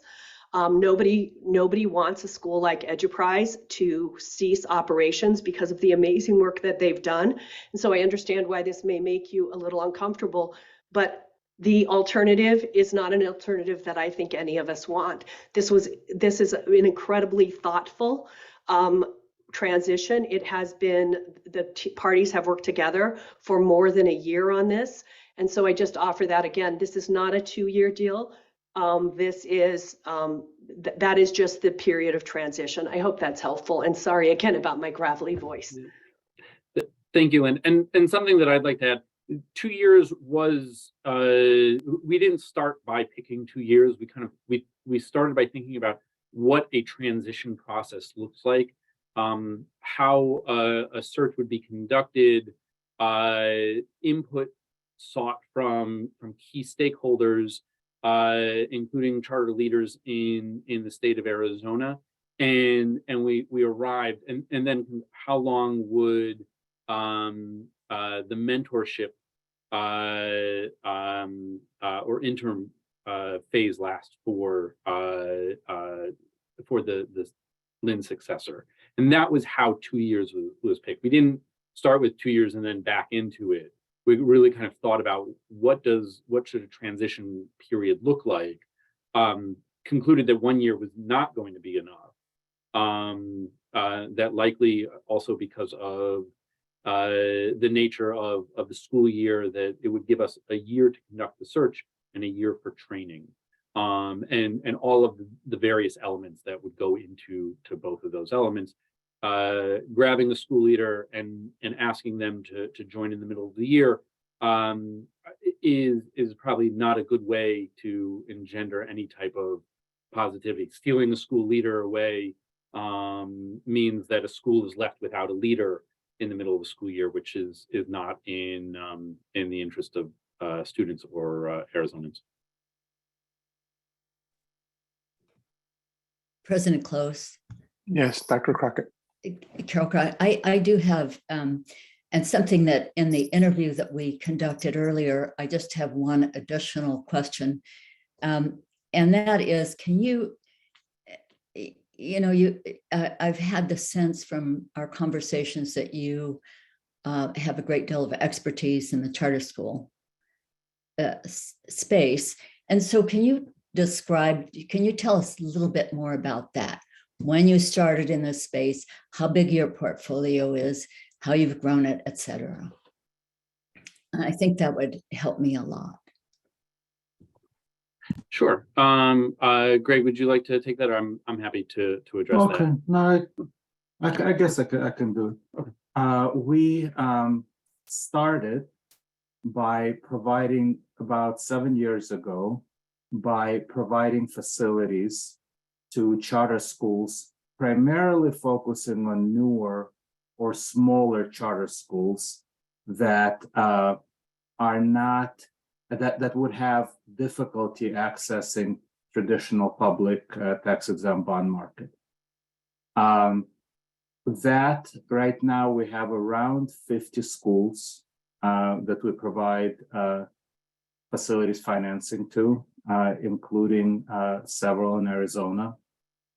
Now, when you provide facilities to a new or a smaller school, you're not operating it, but you get awfully close. You have the largest financial stake in it. You absolutely cannot afford the thought of the school closing or being unsuccessful and then ultimately closing. So, because you'll end up with an empty building.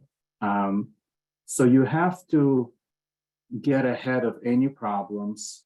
Specifically, regular problems usually go from substandard academics translating into poor enrollment, and then, of course, naturally becoming poor financials. So we sort of almost serve in this role as kind of advanced reconnaissance for the authorizer. And by the way, not all authorizers are as as well developed as this board, which is an industry standard. Lots of states have smaller authorizers that are not as competent, and so we have to sometimes on a monthly basis track how the school is doing academically, have conversations with them, sometimes come and say you need to hire an academic consultant, and recommend the consultant. And it's different consultants in different regions who serve different types of who work well with different types of populations. So that's our experience with charters, with charter facilities financing that gave us all this background. And then, as I mentioned earlier, 6 months ago, we already had been introduced to Lynn, but we decided that the natural next step for us is to also be able to partner in operating charter schools because of all this background we have developed. And it actually started with Lynn, but then this other situation came up where we partnered with a group of really exceptional charter school educators, and took over an ESP in Florida. And now we're quite involved. And the project in Florida is much more ambitious than what we have here. What we have with Eduprise, our success would be to keep it exactly as it is, change absolutely nothing. In 2 years, the intention is to change absolutely nothing. In 2 years, 3 years, 4 years, we want it exactly the way it is. And everything comes down to that. In Florida, we took over an ESP whose schools are, some good, some bad, some mediocre, some not good at all, with the goal of improving academics at all those schools, improving operations, and ultimately improving enrollment. And we're in the middle of that project now, and we think having good success we've only been at it for 6 months. Probably the most important part of our role is to be able to identify and develop relationships with school leaders. At the end of the day, it is about people who are either in front of the classroom or in the principal's office. And we think we've been successful at it. We've had great experience in charter schools so far. Our schools have been successful. And again, we mostly had to deal with smaller schools and schools that are not Eduprise at all, schools that are sort of not at that level at all. And so Eduprise almost for us is, it's a different type of thing. It's almost supposed to be too easy. Of course, nothing's ever too easy. But anyway, I hope that helped a little bit. Well, and Dr. Crockett, I so appreciate you looking out for my baby, Eduprise. I appreciate the time and the dedication. It is so important that this lasts, so far beyond us. But for as long as charter schools last, and which I think will be a permanent piece in the state of Arizona, since school choice has become I think almost immovable from the state. With that, I just want to say that 28 years ago, I was a teacher of 17 years then. I had no business background, no financial wherewithal. I was committed to a mission and a vision. And God bless, at that point, the State Board of Ed was my original authorizer. I thought I went with them, conservatively, because who would be around for charters longer than the State Board? Well, thank you, Charter Board. You are it. And so I really feel very strongly that so many more tools in the belt are here for the Rosemar group, and we're here to support in every possible way. Thank you. Well, thank you, and particularly thank you to Rosemar also for that very detailed explanation. I found it very helpful. Thank you. Thank you, Dr. Crockett. Anyone else have any other questions?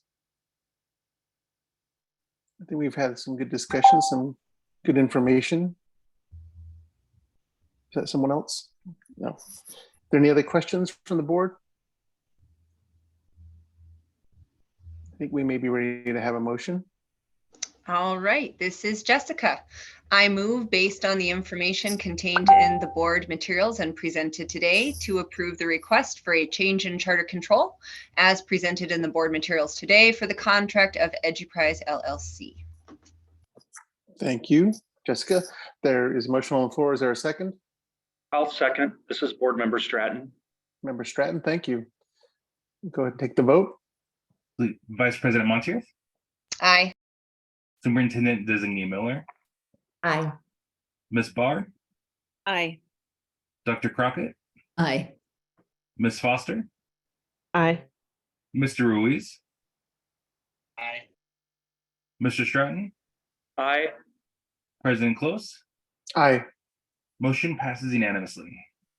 Thank you. And we had, like, as I had just mentioned, we had some very good discussion. I appreciate it. I'm sure this won't be the last time we have similar discussion, and good luck to you all as you move forward. Thank you all. Very much. Thank you. Okay, as amended, Heritage Academy will be moved down after Noah Webster. So next item up is Noah Webster Schools. Presentation by Mary.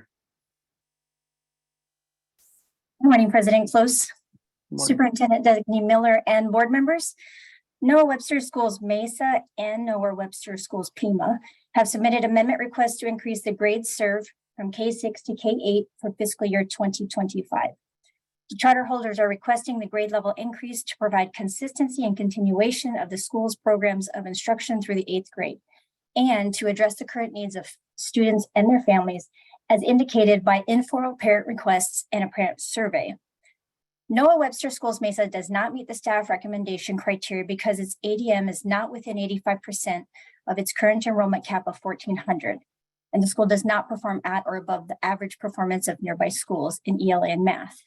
Noah Webster Schools Pima does not meet the staff recommendation criteria because its ADM is not within 85% of its current enrollment cap of 1,000, and the school does not perform at or above the average performance of nearby schools in ELA and math.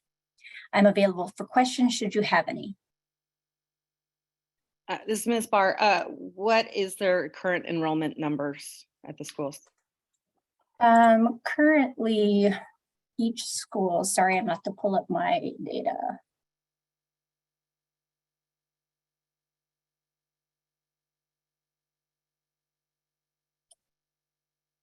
So Mesa is currently at 530. And Pima, I want to say is around the same, but let me pull it up as well.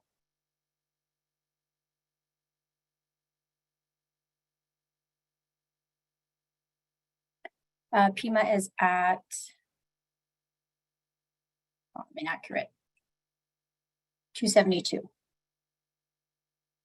Thank you. So Mesa's higher.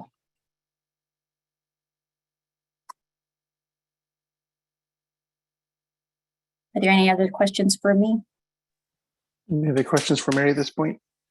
Okay, if not, then is there a representative from the charter? Yes. Thank you, Mary. We appreciate all of your time and effort partnering with Noah Webster over the years. Good morning, President Close, President Montier, Superintendent Designee Miller, and members of the board. Thank you for allowing us the opportunity to address you today. I'm Jessica Friedman. I'm one of the charter representatives for both Noah Webster Schools locations. Noah Webster Schools Mesa has submitted a charter amendment request to expand our current programming, as Mary stated, from a K6 model to K8. This expansion would start in fiscal year 25 with the addition of our 7th grade students and expand to 8th grade students in fiscal year 26. Noah Webster Schools Mesa campus has been in operation since 1997, and we continue quality education to our K6 students over the last 25 years. We're currently rated as a highly performing school by ADE with a B letter grade rating, and for fiscal year 22, we were less than 1 point away from obtaining an A rating. We've identified a need within our population to extend our educational services to that K-8 model by adding 7th and 8th grade. This will best meet the needs of our students as well as the desire of our families. And I'm available to answer any questions about No Webster Schools Mesa at this time, and then I can move on to Pima afterward. Any questions regarding No Webster Schools Mesa? We may come back to this as well. This is Jessica. I have a quick question, and forgive me if I'm blending the two, but I would like some information about your plans for intervention.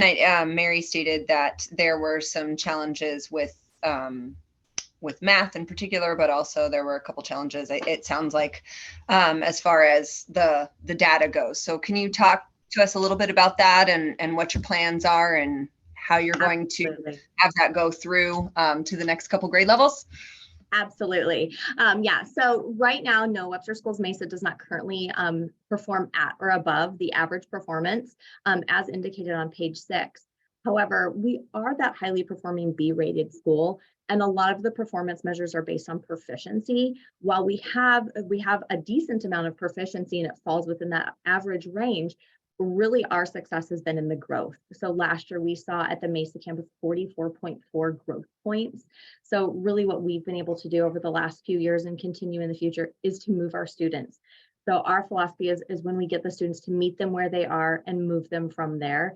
It includes multi-tiered levels of intervention at the school. So we offer both intervention before and after school for our families that can take advantage of that. But during the day, we offer targeted intervention, both at a grade level status as well as individual classroom. So every single day, students are getting intervention as a grade level where they rotate from class to class based on their needs for small group intervention that we've identified based off of a variety of data sources such as Galileo or Acadience. And then also in the class, we have instructional aides provide intervention in real time based on their classroom abilities and classroom instruction that they're getting.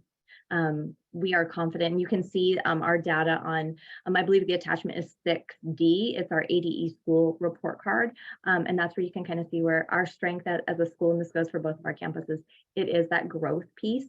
And we're confident that we're going to be able to use that model as we move forward. I'm taking what we're currently doing with our K6, specifically 5th and 6th, and moving that up into a 7th, 8th model where they're included in all of our interventions throughout the day. And our goal is to move, matriculate our own students for the majority of our new enrollment. So those students are already familiar with the intervention programming. We've seen the growth with them, and we'll continue that as they move up to 7th and 8th grade.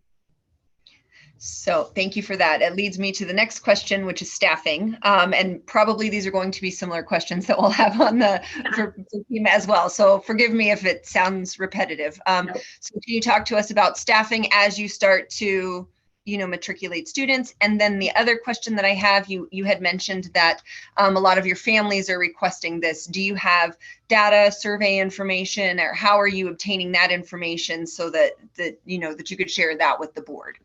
Absolutely. So the first year for fiscal year 25 at the Mesa campus, we will be looking to hire one additional staff member to service those 7th grade students.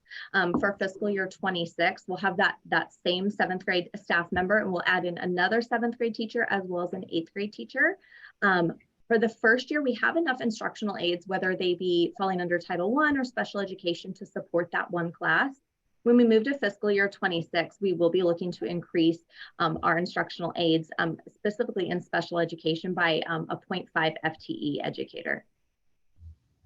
As far as the survey goes, the data is outlined in the executive summary for the Mesa campus.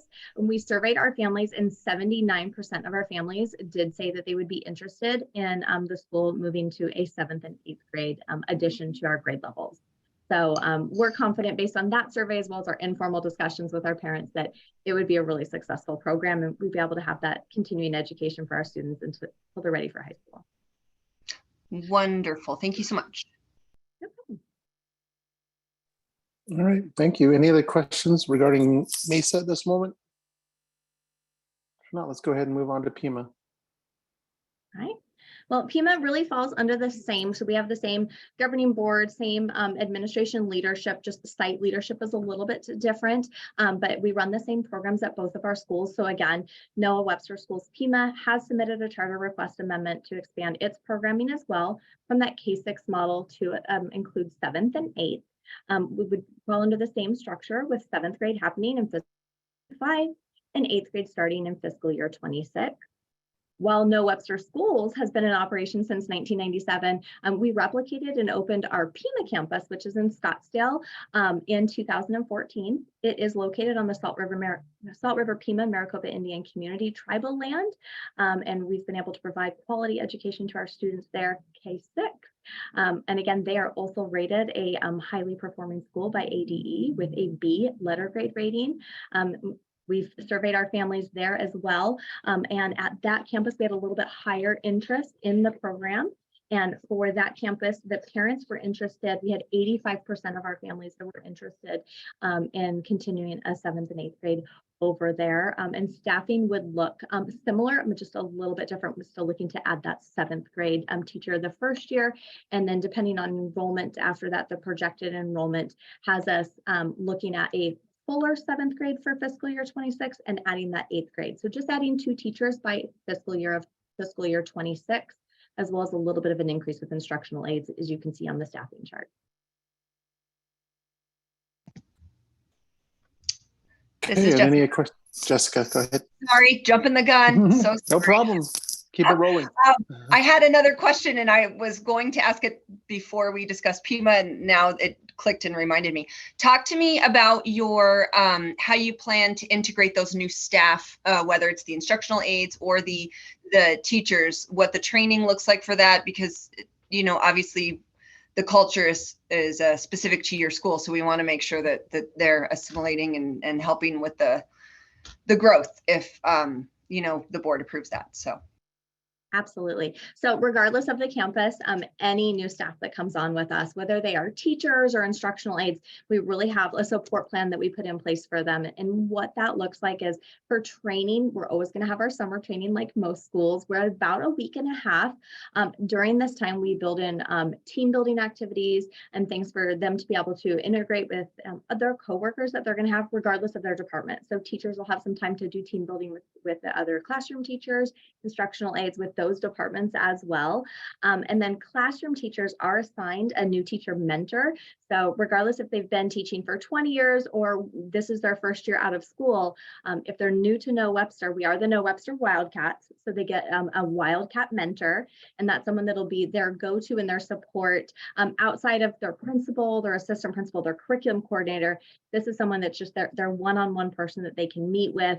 Sometimes they'll meet with other new teachers to talk about, what are the struggles that we're having as new teachers? Can we talk about classroom management, or, where do we go for fire drills again? They told us last week in training, but what does that look like?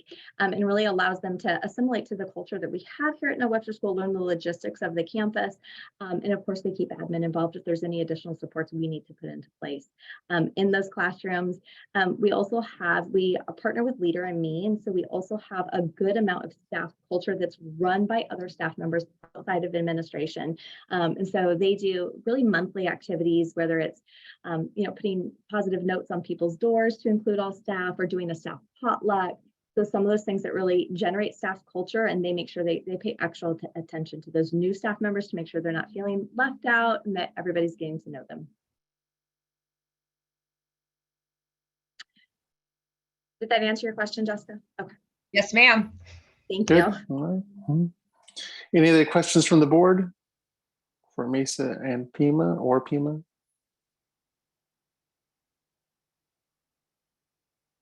I only have one question, President Close. When I make the motion, since we addressed both at the same time, I'm going to do two separate Motions. Just wanted to make sure. Okay. Yep. So if there are no other questions, Jessica, you want to start with one motion? Certainly, thank you. I move based on the information contained in the board materials and presented today to approve the request to increase the grades served for the contract of Noah Webster Schools Mesa from K6 to K8 effective fiscal year 2025. Motion on the floor. Is there a second? This is Board Member Stratton. I will second the motion. Member Stratton, thank you. We'll take a vote. Vice President Montier, Aye. Superintendent Designee Miller, Aye. Ms. Barr, Aye. Dr. Crockett, Aye. Ms. Foster, Aye. Mr. Ruiz,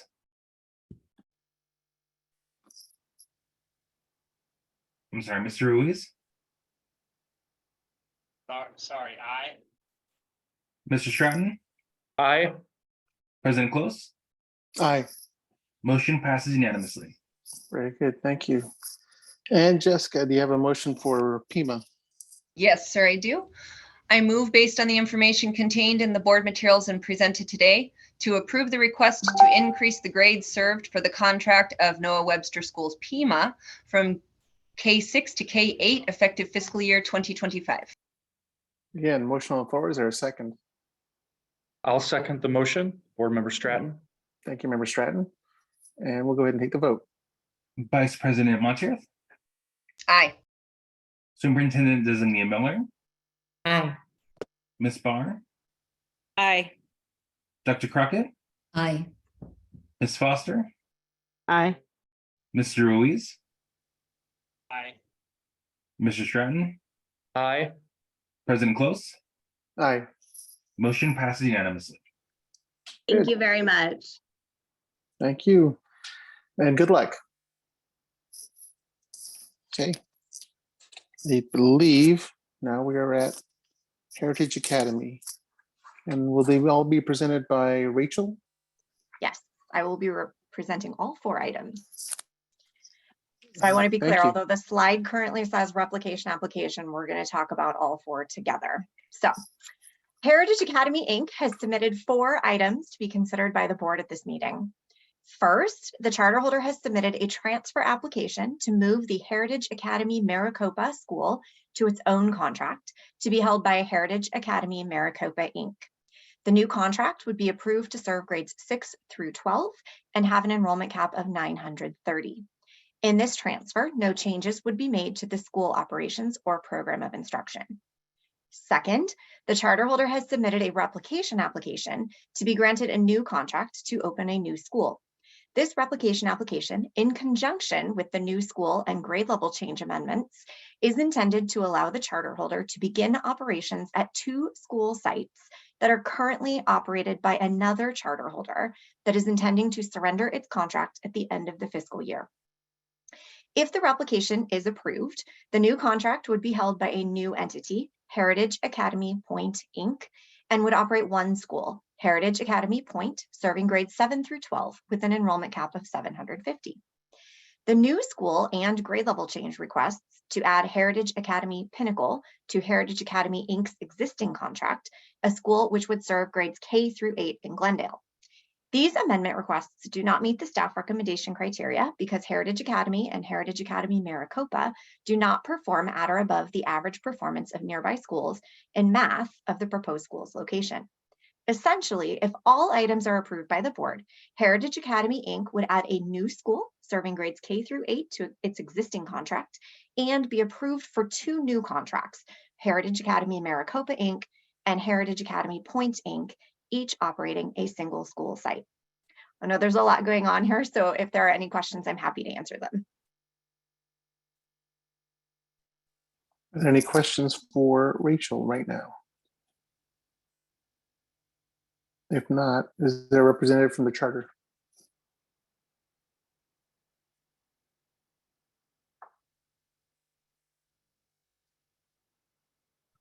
Make sure I'm not on mute. Is there a representative from the charter? Hi, President Klaus. Can you hear me okay? Yes, thank you. Good morning. Hi, my name is Jared Taylor. And thank you for considering these items here this morning. So my role with Heritage is the charter representative, the chairman of the governing boards and the chief executive officer for the different schools. It's fun to see a couple of the first year charters on the agenda here. We're one of that group. This is our 28th year for the flagship school that we have in Mesa. And I know we have quite a few items here, so I think what I'll do is just answer the question I think has come up multiple times for the same particular comment, which is, the underperformance on the test scores. So just what we've done on those, certainly we like those are below our particular standard. We've prided ourselves in excellent academic performance year over year and fully anticipate those coming back up to speed. But I will say specifically that we've taken each of those grade levels where there were deficient scores and broken down to the scholar level. We look at the individual student level, what the remediation, build custom strategies for each of them, and we've implemented those strategies of this particular year and with some good success. A couple of those strategies that we've implemented, number one is strengthening the tutoring model in the math lab that we have there. In some cases, it was appropriate to enroll them into an additional remedial math class to strengthen the particular areas that they were deficient in. We're looking at, we have additional tools like MobiMax that's, really targeting the gaps that were created during the COVID era. So I think I would just remind the board that we have in our portfolio, we have 3 A-rated schools, we have 1 B-rated school, and overall the schools do a lot with regards to college preparation and seeing a lot of success as they go through our program. So while some of the lower grades do have some work to do on that, we have seen them as they move through our program. Our remediation programs are effective at catching up where their gaps are and having them very successfully enroll in our dual enrollment programs, achieve college level aptitude, and they're very much ready for college level work as they continue on. So I think I'll just stop there and just see what other questions might come up. And I do want to just say I appreciate working with staff on some of these items as we put this packet together. So thank you, President Close. Thank you. So there is a lot going on here. Are there questions from the board?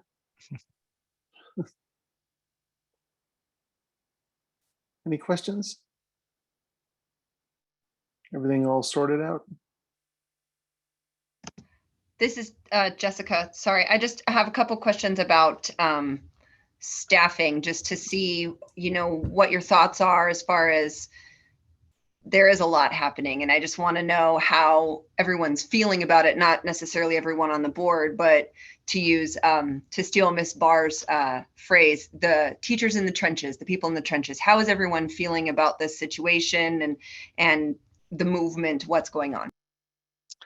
Sure. For the transfer amendment, there's no change. This is more of an administrative, so everything's feeling good there. In terms of the point schools, as soon as we possibly could, we went in there and we had face-to-face meetings. We had a group meeting and then immediately followed up with one-on-ones with every single individual, both leadership, teachers, and then support staff. And just we wanted to get a pulse on exactly how they were feeling about it and let them ask us questions, learn a little bit more about the Heritage Network and what we plan on doing. Just to make it very short, we've retained most of the faculty, but with any change, there's people that just would like to explore other things, and that's okay. We're treating them with a lot of respect and support, and they've reciprocated that, which we very much appreciated. So we have already replaced some key talent in each of the schools, and we have a couple more to go, but we're actually very happy with what we've been able to bring in already. And we don't feel that we're going to be short-staffed as we start the new year. We feel we'll be fully staffed. Heritage does have a strong reputation as one of the very well-paid faculty. We were ranked number 1 and number 4 by the Arizona Republic years ago when they did that. I don't know how worthy that metric is, but we were happy to show, with data that we do walk the talk, that we believe in our faculty and we back it up with with good compensation and support. And we did bring in actual teachers so that they could talk to the people on the ground to learn firsthand instead of just the people from, you know, the the transaction level. So still a couple, we probably have 3 or 4 positions to fill, but overall we're feeling good. Great. Thank you for that, sharing that information. It sounds like you went through all the steps to make sure everybody's feeling pretty comfortable. And you did mention that, you know, you talked about the staff. How about the point families? Can you talk a little bit about that and what the transition looks like for them and how everybody's feeling about the kind of the community? So we sort of went small and now kind of blowing it up a little bit. Yeah, President Close, members of the board, thank you for that. At the end of the day, this is what it's all about. I mean, the alternative was closing these schools and they would be out. I'll mention one of the reasons why this actually appealed to us is because the way these schools were originally designed and were very successful for many years is they had a very good balance between the academics, arts, athletics, and that kind of mirrored what we do. There's a few different things that they did, which we can learn from, and other things we can bring in. But again, just like with faculty, we immediately had an open house as fast as we could possibly get that on the calendar. It was at the North Point facility. We invited everyone from the Point network in, and we had a good meeting. I mean, there were some hard questions asked, and we were happy to do that. And in fact, I asked them, please ask the hard questions. This is a time to be honest, and it's a time of change, and we want to tell you exactly what we're thinking, and they did, and it was great. And there's some people that wanted to change, some people that wanted to leave. On the net, most people are staying with us. We're probably seeing a little bit more of that on the elementary side than the high school side, but that's okay. And we're seeing the enrollment pick up. We have had after that multiple online and other in-person engagement sessions with families. So right now we're working many of them through the application process, and we're pleased that they're giving us a chance to prove ourselves. A lot of people up in this area don't know Heritage. We're very much well known in the Southeast area and in Pinal County, but up in this area, not as much. So we're happy that they're giving us a chance to show what we've done. And we do have, I think tomorrow, Wednesday, and then the following Tuesday, an additional open house session with families. And we're going to continue to do that through probably next week, which is when their last day is. And, you know, everybody kind of goes poof and away after the last day. So we're happy how that's going as well. Thank you. Great, thank you. Any other questions at this? Any other questions? So I want to make sure I have this all squared away. Looks like we have 4 things happening, 3 potential motions. New school, let's see here. Add Heritage Academy Point, an increasing grade level for Heritage Academy is 1 for 2 items, 1 motion, 2 items. So is that the one that I'm making the motion on right now? I was just going to ask, let's go ahead and just tackle these one by one. Okay. Are you ready for that? I think I am. So just to clarify, this is the new school and grade level change, correct? That's correct. Okay, wonderful. Thank you. I move based on the information contained in the board materials and presented today to approve the request to add Heritage Academy Point to the contract of Heritage Academy Inc. and to increase the grades served for the contract of Heritage Academy Inc. from grades 6 through 12 to grades K through 12 effective fiscal year 2024. There is a motion on the floor. Is there a second? I'll second the motion. Thank you, Member Stratton. We'll take a vote. Vice President Montier, Aye. Superintendent Designee Miller, Aye. Ms. Barr, Aye. Dr. Crockett, Aye. Ms. Foster, Aye. Mr. Ruiz, Mr. Ruiz, Mr. Stratton, Aye. President Close. Aye. All right, I'm sorry, I'm going to try it 1 more time. Mr. Ruiz, Aye. Mr. Stratton, President Close. All right, I'm sorry, I'm going to try it 1 more time. Mr. Ruiz, Aye. Mr. Stratton, President Close. Aye. Mr. Ruiz, I think we missed Aye. you the first time. Thank you. Okay, Yeah. thank you. I don't, okay. Motion passes unanimously. All right, thank you. Okay, Jessica, so there's one motion down, two to go, potentially. Let's hope I get this right. Second one would be I for the apologize if I replication. don't. Okay, so this is replication application? Yes. All right, that's a mouthful. Here we go. This is Jessica, by the way. I move based on the information contained in the board materials and presented today to approve the request to grant the replication charter requested by Heritage Academy, Inc. to establish the school Heritage Academy Point, serving grades 7 through 12 with an enrollment cap of 1,590. Good. Motion on the floor. Is there a second? Second is Carol Crockett. Dr. Crockett, thank you. Please take the vote. Vice President Montier, Aye. Superintendent Designee Miller, Aye. Ms. Barr, Aye. Dr. Crockett, Aye. Ms. Foster, Aye. Mr. Ruiz, Aye. Mr. Stratton, Aye.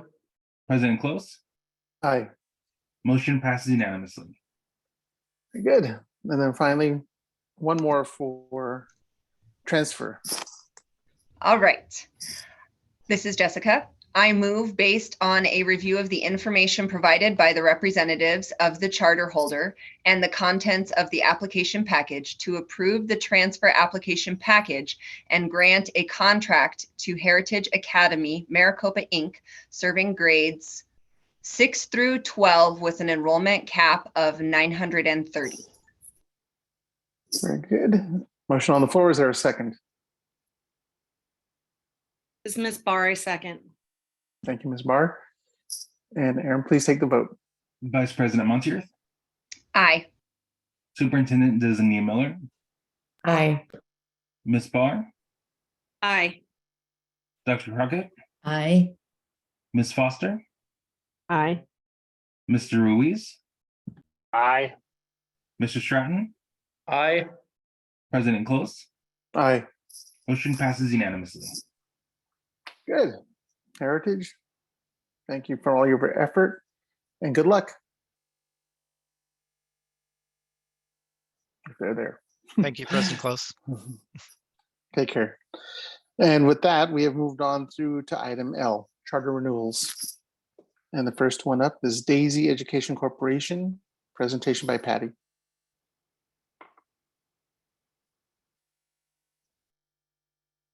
Patty, I believe you're on mute.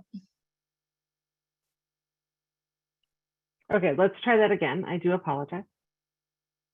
Good morning, President Close, Superintendent Designee Miller, and board members. Daisy Education Corporation, DBA, Sonoran Science Academy, Davis-Monthan, submitted a charter renewal application package on December 5th, 2022 to continue operation of the Sonoran Science Academy, Davis-Monthan, serving grades 6 through 12 in Tucson with a current enrollment cap of 400. As the part of the renewal process, staff conducted an academic systems review using a desk review process with a virtual visit of Sonoran Science Academy, Davis-Monthan on February 21st, 2023.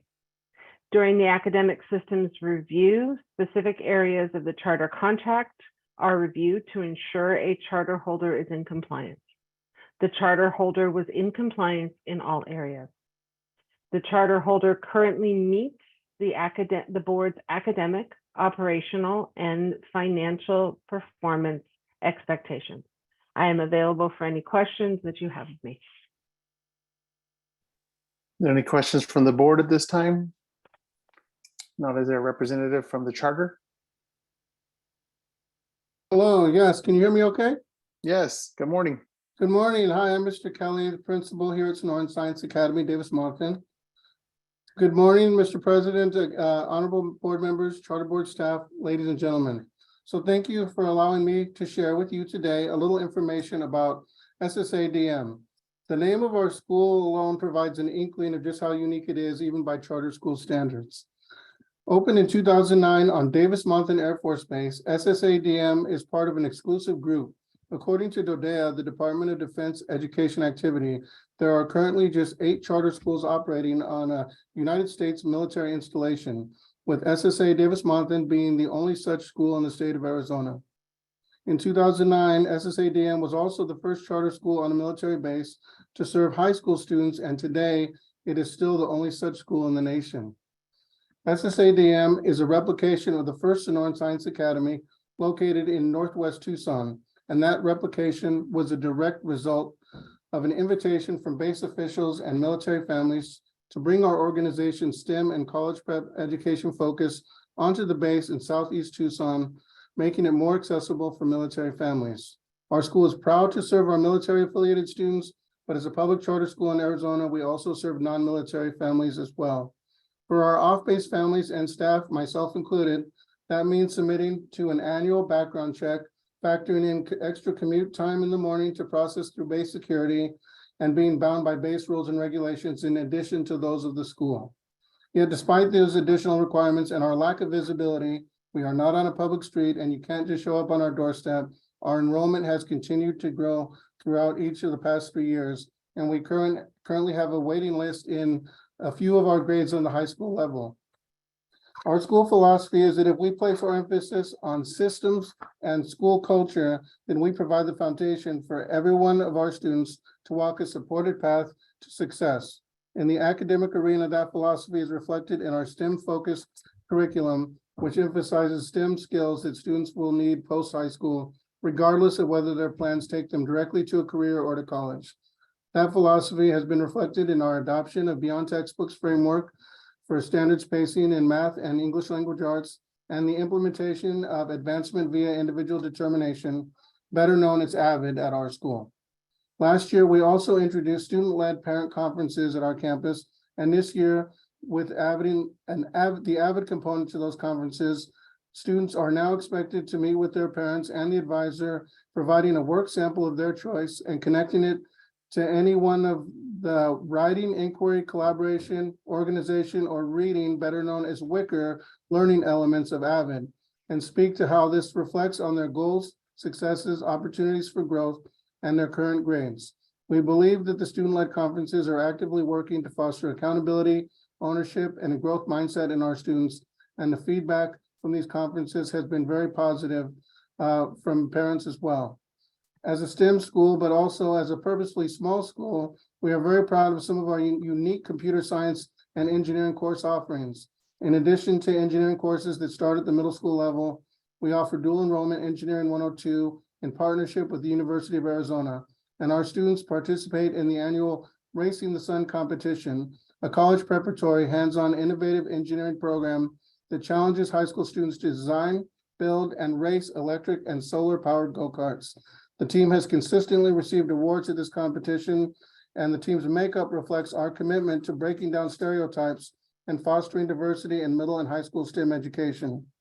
In addition, other technology courses include cybersecurity, web development, and video game design. The video game design course utilizes MetaQuest VR headsets and provides students with an opportunity to explore a viable and well-paid career path. All of our 9th grade students also are required to take AP Computer Science Principles, and the College Board has twice awarded the school its AP Computer Science Female Diversity Award for expanding young women's access to the courses. As a smaller school, we do strive continuously to balance the benefits of being able to work closely with each family and nurture each student while providing students with the experiences and memories of a traditional high school experience. This year, our students have been able to participate in all 6 team sports offered within our region's athletic league. Additionally, they have enjoyed prom, staged music concerts, drama productions, and engaged in an array of community service activities. They also keep chickens on campus. In a room full of individuals dedicated to serving Arizona students, it's preaching to the choir to say that academics and extracurricular opportunities are just 2 pieces of the puzzle that educate and support the whole child. We are also acutely aware that emphasizing positive behavior and providing emotional support has a direct correlation with student outcomes. Since 2019, we have used positive behavior intervention and supports, PBIS, with all of our students. our core values, committed, respectful, and trustworthy, our common campus language, and inform our social and emotional learning lessons. These include small group counseling and one-on-one counseling, including counseling to specific military family life, ensuring that students have the support they need. Thank you for allowing me to share with you today just a little bit about SSADM that you will not have found in your board packet. I am in my 17th year as an educator and my 8th year as an administrator at this school. And I cannot say enough about the dedication of the staff and the family-like atmosphere they generate that our students need and deserve. It's been a privilege today to share our story with you. In closing, I would like to mention that April is also designated Month of Military Child, and although we are now in May, I would like to express my sincere thanks to the board, the staff for its support of Sonoran Science Academy, Davis-Monthan, and the students we serve. Thank you. Thank you. Very good information. Any questions from the board? I just have a quick, this is Foster, I just have a quick Ms. Foster. comment. So since you have chickens with that amount of eggs, did you do revenue generating selling the eggs? You know, we actually did also, we did use that as the students were, it was a full package. They not only were responsible for the chickens and you know what, they were very popular during the egg shortage. So it was a fundraiser for our students. So there was a lot of learning on top of the science side of it. There was the economic side as well. Awesome. I was going to ask that same question, Ms. Foster, so thank you. Any other questions? Well, sounds like you're doing a very good job. Thank you. Jessica, do you have a motion? I am ready. I move based on a review of the information provided by the representative of the charter holder and the contents of the application package to extend the charter holder's current contract through June 30th, 2024, approve the charter renewal application package, and grant a renewal contract to Daisy Education Corporation, Sonoran Science Academy, Davis-Monthan, effective July 1, 2024. Very good. Thank you. There's a motion on the floor. Is there a second? Second, Carol Crockett. Dr. Crockett, thank you. And we'll go ahead and take the vote. Vice President Montier, Aye. Superintendent Designee Miller, Aye. Ms. Barr, Aye. Dr. Crockett, Aye. Ms. Foster, Aye. Mr. Ruiz, Aye. Mr. Stratton, Aye. President Close. Aye. Motion passes unanimously. All right, good luck. Thank you. And yeah, moving on, let's see here. Research-Based Education Corporation, presentation by Sandy. President Close, unfortunately, Sandy is out sick today, so I will be Okay. filling in. Thank All you, right, Rachel. you're welcome. Research-Based Education Corporation submitted a charter renewal application package on January 23rd, 2023 to continue operation of Paulden Community School. Paulden Community School serves grades K through 8 in Paulden within enrollment cap of 200. As part of the renewal process, staff conducted a virtual academic systems review of Paulden Community School on March 2nd, 2023. During the academic systems review, specific areas of the charter contract are reviewed to ensure a charter holder is in compliance. As a result of the visit, the charter holder was required to submit updated documentation demonstrating compliance with all statutes, rules, and policies related to enrollment of students. These issues are now in compliance. This charter holder currently meets the board's academic, operational, and financial performance expectations, and I'm available if there are any questions. Thank you, Rachel. Any questions at this moment, at this time? If not, is there a representative from the charter? There is. Good morning. Good morning. My name is Richard Hay. I am the acting director and governing board member at Paulden Community School. And on the call is also governing board member and charter holder James Sexton. Recognizing how late it's getting in the meeting, I promise to be very brief about our school.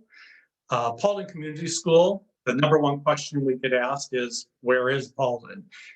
So just for context, if you were to start in Prescott and head directly north on Highway 89 to Ashport, we are right in the middle.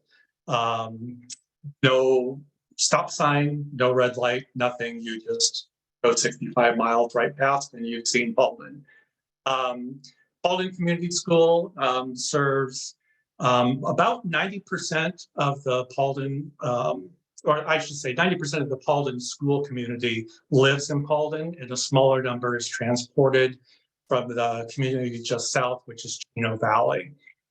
We are a Title I school. We average about an 85% free and reduced lunch qualified student population. And with that, we really do embrace the community part of our name, along with the academic program and sports programs. We have over the years fostered relationships with the Yavapai Regional Medical Center, where the bus comes every month. And those students that don't have insurance or have high deductible insurance can receive medical screening and consultations. We also have a strategic partnership with the Paulden Food Pantry, the library, and other community services.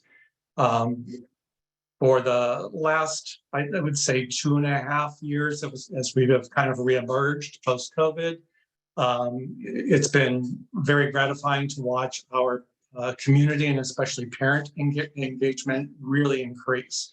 We do hold parent nights monthly. And when the school first started, we were lucky to get maybe 20 or 30 families out. This year, our last couple of events, we have exceeded the 200 persons count, which means nearly all of our families are attending. We do average about 100 students every school year, which seems to be consistent with a Paulden population, where I think the last census, it was about 5,000 residents, many of them retired. So with that, I would be more than happy to answer any questions. And as I mentioned, Jen Sexton is also on the call. Thank you. Thank you. I was actually Googling the location of Paulden right when you brought it up.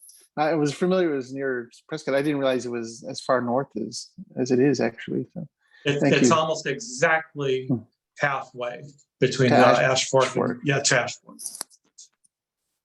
Thank you. Any questions for the regarding Research-Based Education Corporation? Any questions from the board?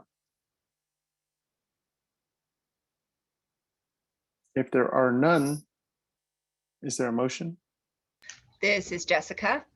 I move based on a review of the information provided by the representatives of the charter holder and the contents of the application package to extend the charter holder's current contract through June 30th, 2024, approve the charter renewal application package and grant a renewal contract to Research-Based Education Corporation effective July 1, 2024.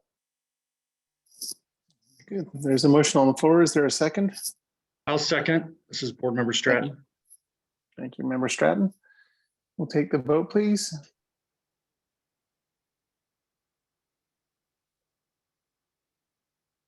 Karen? Go ahead and jump on and do roll call for you. Thanks, Ashley. You're very welcome. Yep. Vice President Montiers. Aye. Superintendent Designee Miller. Aye. Ms. Barr. Aye. Dr. Crockett. Aye. Ms. Foster. Aye. Mr. Ruiz. Aye. Mr. Stratton. Aye. President Close. Aye. Motion passes unanimously. Thank you. Okay. Thank Good you, luck. Board. Thank you. Moving on. I just now realized the time as well. I didn't realize that we were having so much fun so quickly. Next item up is Odyssey Preparatory Academy. Presentation by Mary. Hey, fun.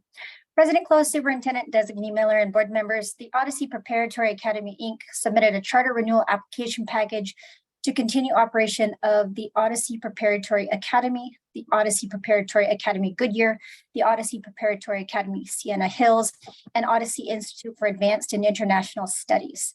The charter holder has a current enrollment cap of 3,800 and serves students in Goodyear and Buckeye. the Odyssey Preparatory Academy, the Odyssey Preparatory Academy Sienna Hills, and the Odyssey Preparatory Academy Goodyear serve grades K-5, and Odyssey Institute for Advanced and International Studies serves grades 6 through 12. As part of the renewal process, staff conducted an academic systems review using a desk review process with a virtual visit of the Odyssey Preparatory Academy, the Odyssey Preparatory Academy Goodyear, and the Odyssey Preparatory Academy Sienna Hills, and Odyssey Institute for Advanced and International Studies on February 23rd and on March 16th, 2023. Excuse me.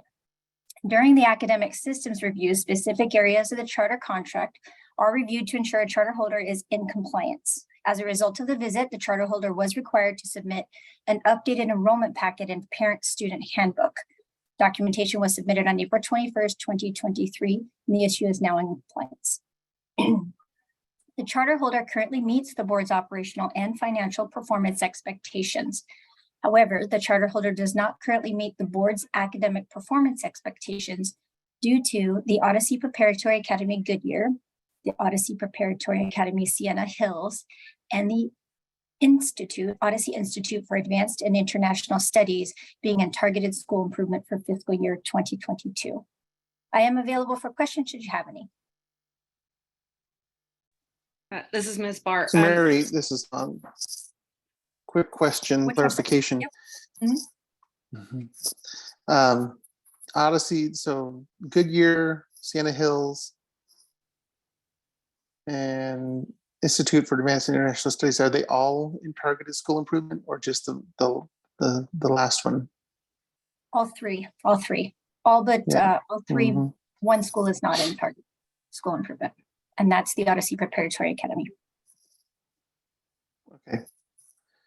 Ms. Barr, did you have a question? On a similar note, I was wondering if you could speak a little bit more to the school improvements. I know there's a process and such. How is that moving along? If we could have a little bit more information on that, that'd be great. In terms of them being in, I think that would be the charter holder that could respond to that, being in targeted school improvement, or sorry, who else is jumping in? I can't see. No, Mary, you are correct. That would be a question for the charter holder because the school improvement process is managed by ADE. They would be the ones to speak to that. Okay, thank you. Okay, any other questions at this time? There are none. Is there a representative from the charter? Yes, we are here. Can you hear us? We can hear you, but we can hear you probably better. I don't know. It's not. Okay. It's not great. All right. Thank you. Is that okay? I'll use my teacher voice. My name's Megan Olson. I'm the charter representative, co-executive director, and co-founder. This is Holly Johnson. She's also the co-executive director and co-founder. Neil McDonald, Director of Academic Services for our network, and some of you probably recognize Dr. Hugh Thompson as he used to be on the other side of the table and work for this charter board staff. Would you like us to speak directly right now to the ATSI, or would you like us to do our kind of overview and then answer the ATSI questions? Which would you prefer? I think if you could maybe do an abbreviated overview and then address the targeted school improvement specifically in that. So good morning for 6 more minutes. Distinguished board members, board staff. 15 years ago, we sat before this board. We asked all of you to trust us with the overwhelming responsibility of educating Arizona's youth. Through the years, we've grown exponentially. We've had roadblocks and successes, but one thing has remained constant. The charter board and staff have always been supportive of our mission, vision, and values. The renewal in particular has been a tremendous opportunity for us to evaluate every practice and policy we have and would like to give a special thanks to the board staff for their training and support through the process. It felt like a true partnership. We want to also recognize and thank all the mentors we've had along the way. We annoyed every charter school veteran in the industry when we first started this endeavor.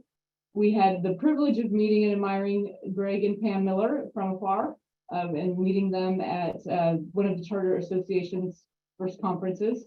We asked all the questions we could of everybody in the industry and tried to gain as much information and institutional knowledge before we started this. We would be remiss in not thanking them for their guidance and mentorship along the way, and for all of the pioneers of the charter world that came before us.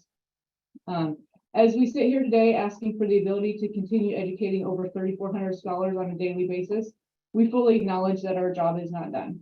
We have subgroups that are not making the growth they need to, and we do not take that statistic lightly. To sum up, what we were notified that we were in ATSI in, I believe, December or January of this year. It's over a 3-year span. So the data went back to 2018, 2019, and then there was no test in 2020. They didn't count the test in 2021. And so in last year, it was 5 years worth of data, or 3 years worth of data over a 5-year span. And the good year that is in targeted school improvement is for the special ed population not making the appropriate amount of growth over, supposed to be a 3-year span, actually technically ended up being a 5-year span because of the data, the 2 years of not having data. So that's for a specific subgroup, and we were identified, that school has historically been a B, it was a C this year, and it has always met on the dashboard. The TSI, this is new to all of us. We've never been in targeted school improvement. We're not a Title I school. We like I said, we were just notified this winter that we were for Sienna Hills and the Institute. They were for our ELL population, not making us targeted a specific amount of growth over that 3-year span.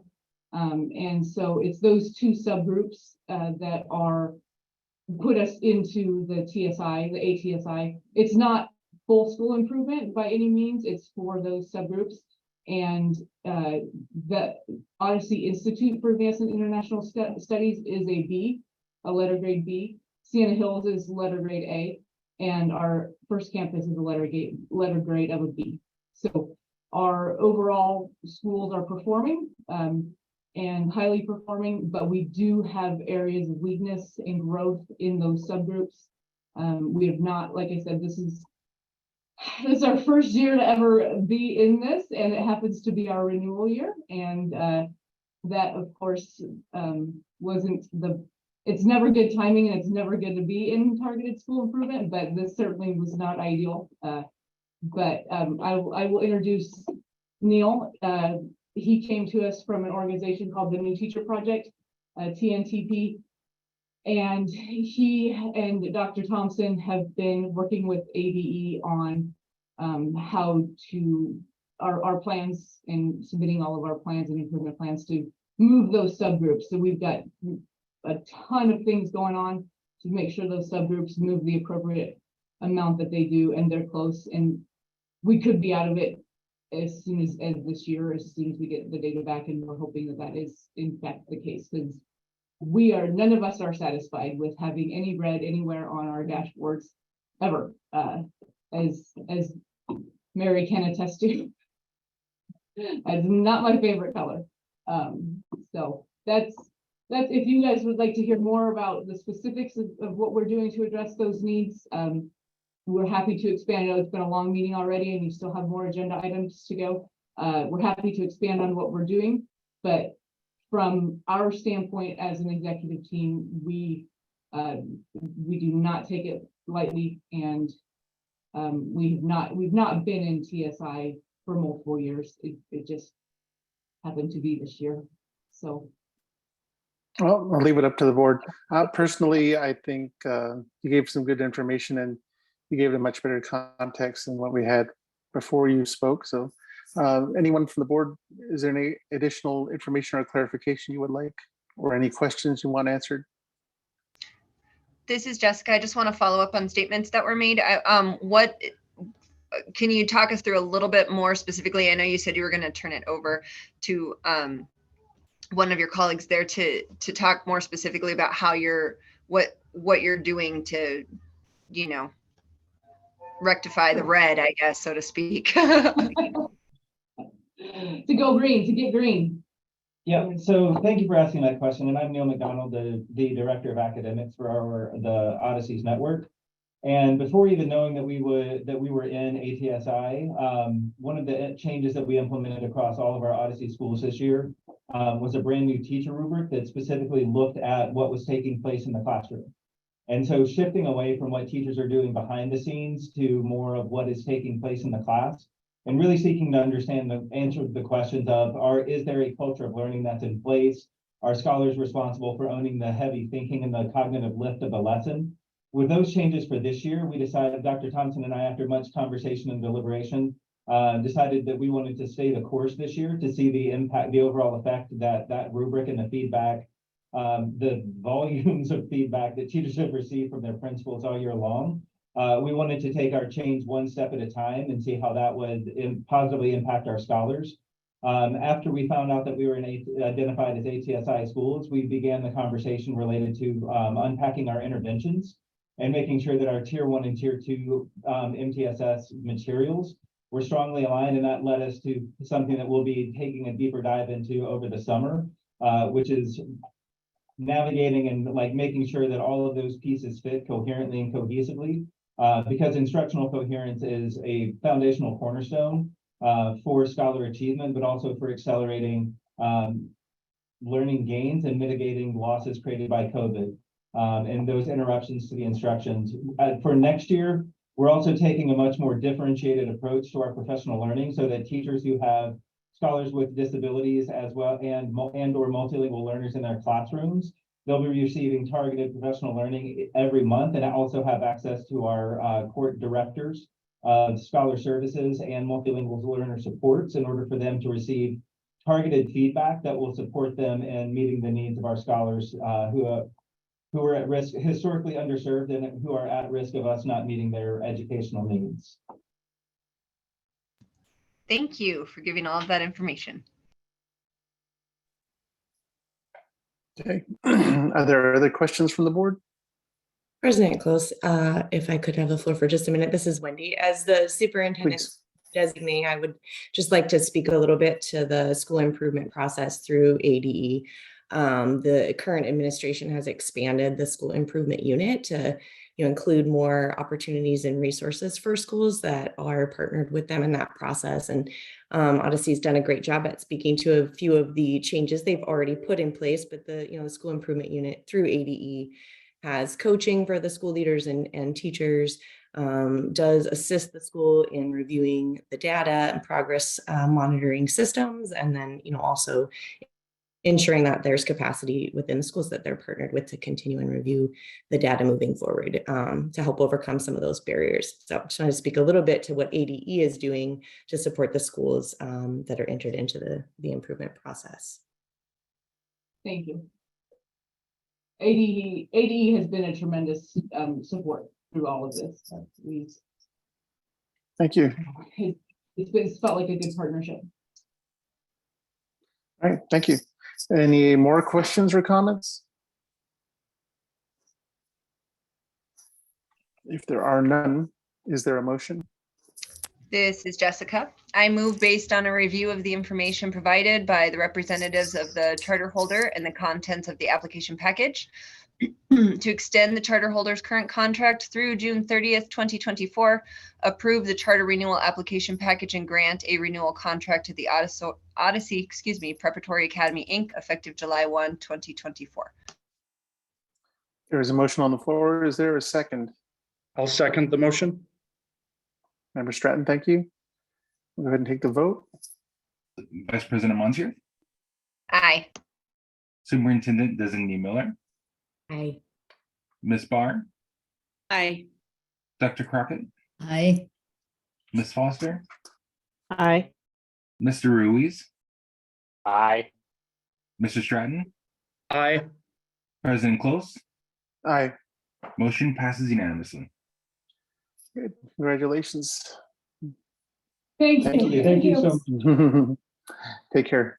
Thank you. Moving on to Vector School District. And that is going to be presented by Mary.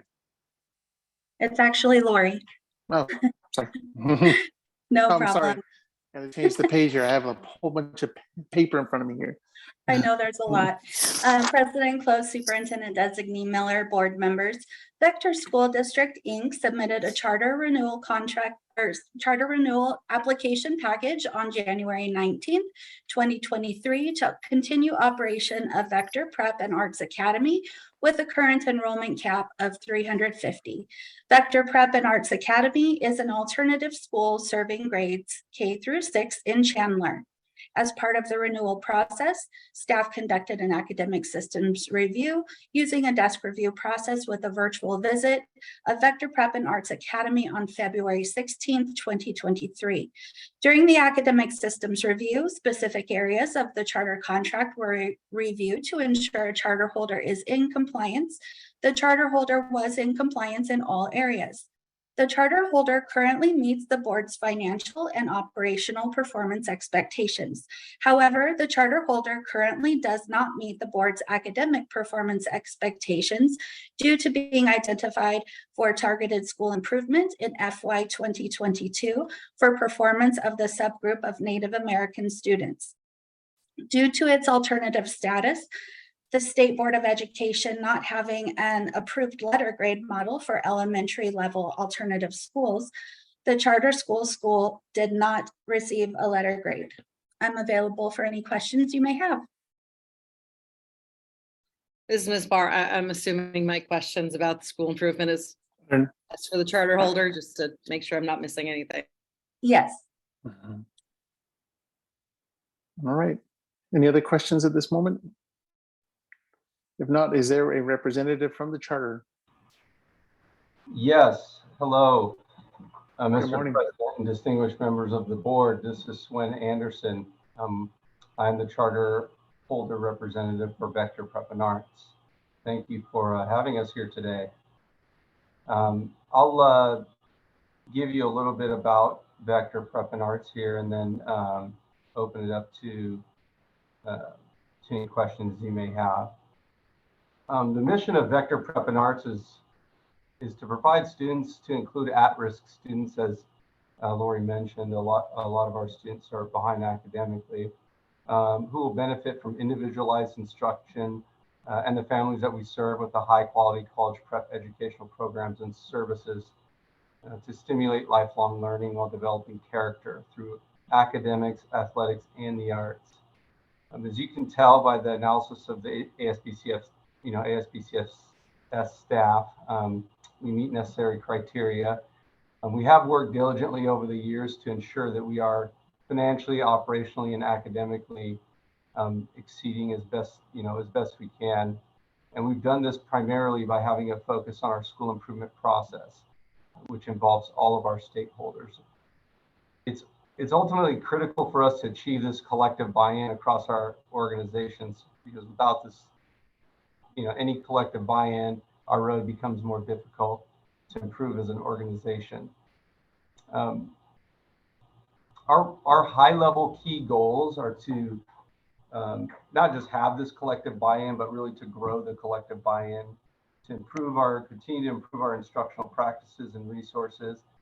Data integration analysis and synthesis of that data is very, very important to us and allows us to drive improvement, increasing our community outreach, our employee wellness, our teacher and leader development, and ultimately our student development to get them to where they need to be, meet them where they are, get them to where they need to be.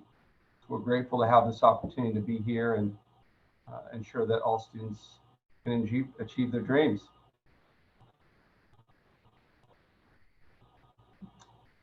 Okay. Any questions from the board? Yeah, Ms. Barr, do you have? If you could speak a little bit to your targeted school improvement, what exactly is the plan and how have you been addressing that? Yes, ma'am. Thank you so much for the question. Based on, currently I'd like to just start by saying based on the federal accountability, it doesn't really take the alternative status into account when you're initially assessing students. So the way our system works is much like other systems. Anytime a student comes into our organization. We do a benchmark assessment of that student. Currently, we use a system called Renaissance Star that is approved by the Arizona Department of Education. And more than 70% of our students that come to us in general are more than 1 year behind academically. Specifically in the Native American community, it tends to be 2 to 3 grades. Most of those students have never experienced any type of standardized test when they come to us, which can be difficult. So they haven't had that along the way. And so there's some things that we struggle with that. We have worked very closely with the Arizona Department of Education through the school improvement process and received glowing reviews from them. But regardless of the ADE, we've adopted our own rigorous school improvement process to ensure we're trying to stay on the cutting edge of student support. So with that being said, we have in class, we do a lot of things that have to do with small group instruction, breakout small group instruction. We do a lot of, we have a pretty robust, overarching RTI process in the school. We are a one-to-one school, so each student has their own personal device. We have a lot of our resources that we have are not just available in print paper, but they're also available digitally for the students to be able to maximize on that. We have our Renaissance system, that's our assessment system, automatically links to a Freckle system that is part of Renaissance that gives students a customized path to getting where they need to be from a support standpoint, which tends to help the teachers from having to manually grade things when they're working with students in small groups. And so, our focus on those things in reading and math and those small groups and the before and after school service or supports that we're providing, we feel that helps to get our students where they need to be. But I'm not naive to the fact that I think that, we're going to continue to see students come to us that have these issues when they come to us. And it's, for us, it's what we're meeting them where they're at and where we're able to take them. And so that's the most important thing to us. Okay, thank you so much for addressing that. Yes, ma'am, Ms. Barr. Thank you. Any other questions from the board?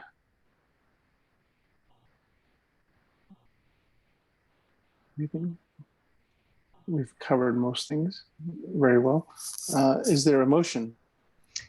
This is Jessica. I move, excuse me, based on a review of the information provided by the representatives of the charter holder and the contents of the application package to extend the charter holder's current contract through June 30th, 2024, approve the charter renewal application package and grant a renewal contract to Vector School District, Inc., effective July 1, 2024. Thank you, Jessica. Is there a second? I'll second. Member Stratton, thank you. We'll go ahead and take the vote. Vice President Montieth, Aye. Superintendent Designee Miller, Aye. Ms. Barr, Aye. Dr. Crockett, Aye. Ms. Foster, Aye. Mr. Ruiz, Mr. Ruiz, Aye. Aye. Mr. Stratton, Aye. President Close. Aye. Motion passes unanimously. Very good. Thank you all. Thank you. That wraps up item L. Cassie or Ashley and the board, regarding compliance matters, how long do you think this might take? I know we only had, this is basically the last item, but I didn't know if the board wanted to take a break. President Close. Ashley. Yep. I think this will be a typical compliance matter that we've seen. I think there will be some discussion about the compliance issues, but I know that the charter is prepared to address some of the concerns to the board. Okay. Is the board fine with just moving forward and wrapping up? I haven't heard any objections, so Yes. we'll go ahead. Yep. Yes. Yeah, let's do it. We'll move forward then. All right. Cassie, compliance matters. Good afternoon, President Afternoon. Close, Superintendent Designee Miller, and board members. Pursuant to Arizona Revised Statute 15183R and Arizona Administrative Code R75-403F, if the board determines a charter holder does not meet the board's minimum operational performance expectations, it shall consider the charter holder's noncompliance and may subject the charter holder to additional charter oversight as outlined in Article 6 of the Arizona Administrative Code, including issuing a notice of intent to revoke the charter contract. Pursuant to this rule, Pioneer Preparatory School, a Challenge Foundation Academy, has been placed on the agenda for the board's consideration. Board staff conducted a charter renewal review for Pioneer Preparatory School, a Challenge Foundation Academy on December 13th, 2022, and conducted its pop-in site visit on November 29th, 2022. Upon review of the documentation submitted by the charter holder, board staff identified multiple compliance issues leading to marking the charter holder's operational dashboard and requiring submissions to bring the charter holder into compliance.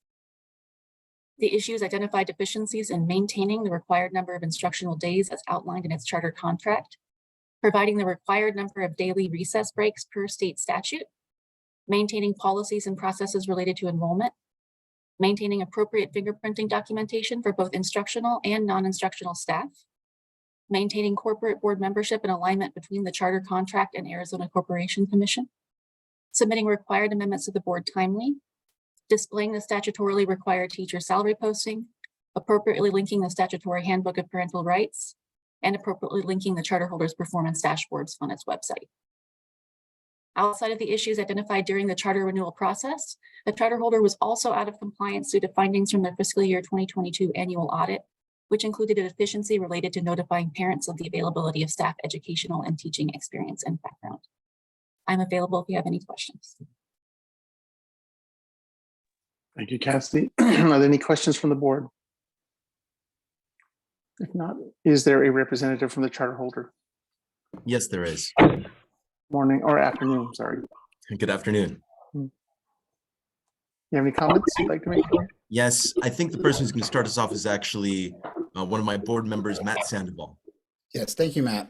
Good morning, President Close, Superintendent Designee, and members of the board, as well as the charter board staff. My name is James Matthew Sandoval. I go by Matt, but James is how I'm listed on the board. It is my first name. I've been a Pioneer board member with an 18-month gap in service since 2015. I am also the charter representative with Mr. Matt Lopez, who you just heard from, and who you'll hear from shortly. I was originally recruited to the board because of my work with nonprofits in the Maryville area, and I share a special affinity with that area because I grew up nearby. And I want to acknowledge the situation that Pioneer is in presently with its operations dashboard that has brought us to this meeting today. I remember past trips to the same board with the prior past school director to educate and to, in a sense, brag about the outcomes and performance and the needed options for education in the Maryville area.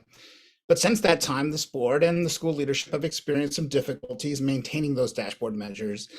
A necessary part of the context of why we are here today is just that for the better part of 2019 and into part of 2022, the governance function of our board by a poor working relationship with the school leader. The key elements of school board governance are hiring and evaluating the school director and ensuring compliance with fiscal, legal matters that we want them to be handled according to state policy, our contract with the charter school, and of course, state law. Despite inquiries and recommendations regarding the status of various administrative functions, an unnecessary amount of distance was created between the school administration and the governance function of Pioneer's board.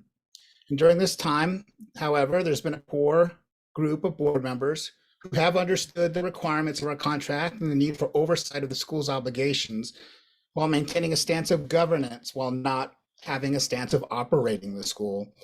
And in 2021 and in 2022, early part of that year, it was clear to me that the board needed to take action around changing school leadership. Board consensus took longer than I had wished, took many meetings and discussions. However, on March 1st of last year, the Pioneer board terminated the school director's contract for cause, and this process was difficult but necessary. And the discovery of compliance concerns over the last year that have affected Pioneer's operations dashboard are the evidence of how important this change was. Part of the core team that were vocal and insistent on change for Pioneer have remained on the board until the most recent last meeting, as one has stepped down. But since February 2022, we have added 3 new members, one with financial and board experience, one with charter education experience at another CFA school, and another with charter school board experience. We've also recruited Mr. Matt Lopez, a seasoned education and charter school leader who has worked at another very successful CFA school in the area. Mr. Lopez has been diligently noting, updating the board, and developing operational solutions to the compliance matters identified. Yes, we have made some mistakes regarding processes and administrative tasks needed in the last 9 months. These added to the prior issues already noted, and that has brought us here today. But Mr. Lopez, in cooperation with this board, has addressed all matters predating his tenure as well as those administrative tasks identified. And our board stands ready to accept responsibility for the school's performance and respond to compliance matters with regular discussion on status and implementation at all future meetings. Mr. Lopez will go into more detail about how staff resources are being aligned to manage the necessary compliance matters noted. And we take these matters very seriously, and we wish to state that it is our responsibility to improve Pioneer's dashboard and its metrics because young scholars, an amazing group of teachers, and a committed group of parents and families depend on it. And I thank you for listening. I turn this over back to Mr. Matt Lopez. Thank you, Mr. Sandoval. And thank you, President Close, Superintendent Designee Miller, and the rest of the ASBCS board. I appreciate your time. First of all, I just want to start by thanking you for giving me the chance to speak on the issues that we've had at Pioneer and the steps that my team and I have been taking, as well as the plans we have to prevent this from ever occurring in the future. Pioneer is here before you today because we as an institution have not completed our compliances in a timely manner and have a number of issues from before my time here on campus. Each of our marks have been resolved at this time, I'm happy to say, but allow me to just give you a little bit of context and how this came about and how we're planning on preventing it. That way you can see the thought processes of what we're doing. First, okay, just as Matt Sandoval said, my name is Matt Lopez. I'm the school director here, and I've been in this position for about 14 months at this point. Unfortunately, I was left with a number of issues from a compliance point of view from previous administration. Once again, each of those issues have been resolved, but my team and I, frankly, weren't fast enough in resolving them. That's the honest truth. And the issues prevent the marks that came up during our audit this year. I'm going to go through a few of them and how they came about. We had one member on our staff and one vendor who didn't have IVP FCC. They didn't have fingerprint clearance cards. They had level 1 clearance cards, but the previous administration of my school, as well as my admin team now, were totally unaware of the requirement of IVPs. They didn't know that. They thought level 1 was acceptable. This is a reoccurring theme for our marks.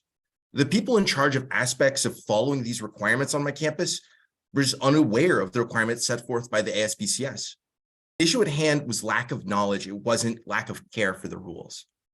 Same lack of knowledge is why we didn't have our 2nd, 5th grade recess, where our enrollment documents didn't have opt-out options for behavior and for race.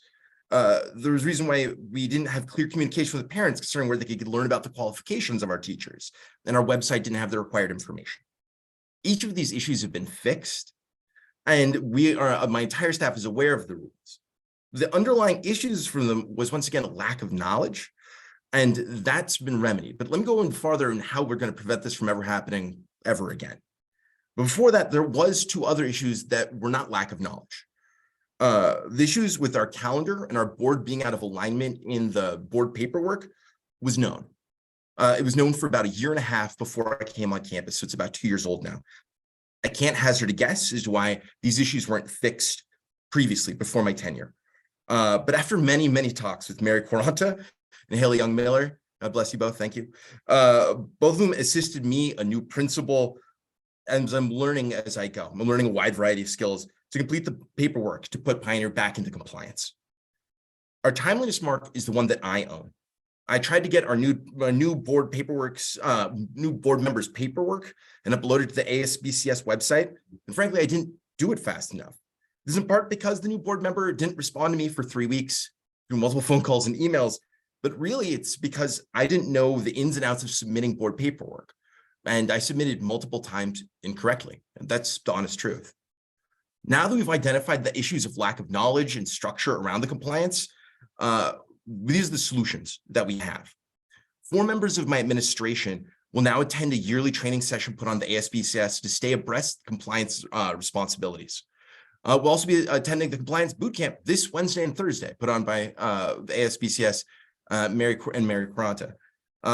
Finally, my school now has 3 yearly internal audits over compliance requirements. These internal audits have been communicated to my board already. That way they have the expectation to hold me and my administration accountable to ensure proper compliance with the rules and regulations going forward.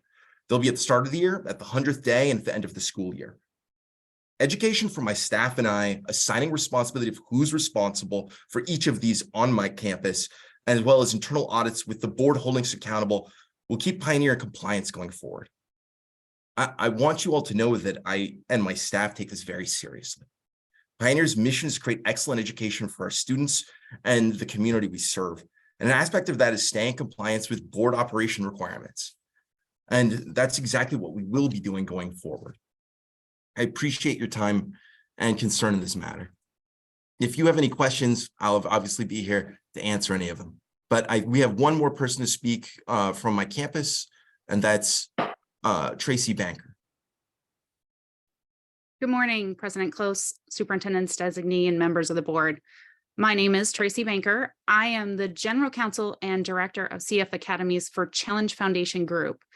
Challenge Foundation Group is a nonprofit organization that provides financial support, grants, facility support, and collaboration, networking, and training opportunities to a network of charter schools.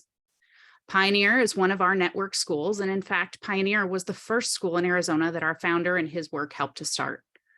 Since the founders and founding director left Pioneer for other adventures, the Pioneer Board has struggled to find the right team to govern and the right school director to manage the school operations. You've already heard Mr. Sandoval explain the board's challenges over the last several years and how the destruction of a good working board to school director relationship led to deficiencies in oversight. You also heard Mr. Lopez explain his journey to remedy numerous issues discovered through the audit and charter renewal process that were created or allowed by the prior administration. I would like to take this opportunity to acknowledge the incredible work that I have seen the Pioneer Board and Mr. Lopez take to get the school back to a successful place, and why I believe the compliance concerns they have brought here today will not recur. First, I believe the Board of Directors has been rebuilt to encompass the skills, experience, and expertise that is needed for the board to appropriately govern the school. I believe they are engaged, they're ready to roll up their sleeves and do whatever it takes to keep Pioneer on the right track. Challenge Foundation Group is also providing some board training for Pioneer's board members and has already done its first session with the board a few weeks ago. We will continue to provide ongoing training for board members, as well as mentoring for the board chair and assisting the board to develop a good, strong new member orientation and onboarding process.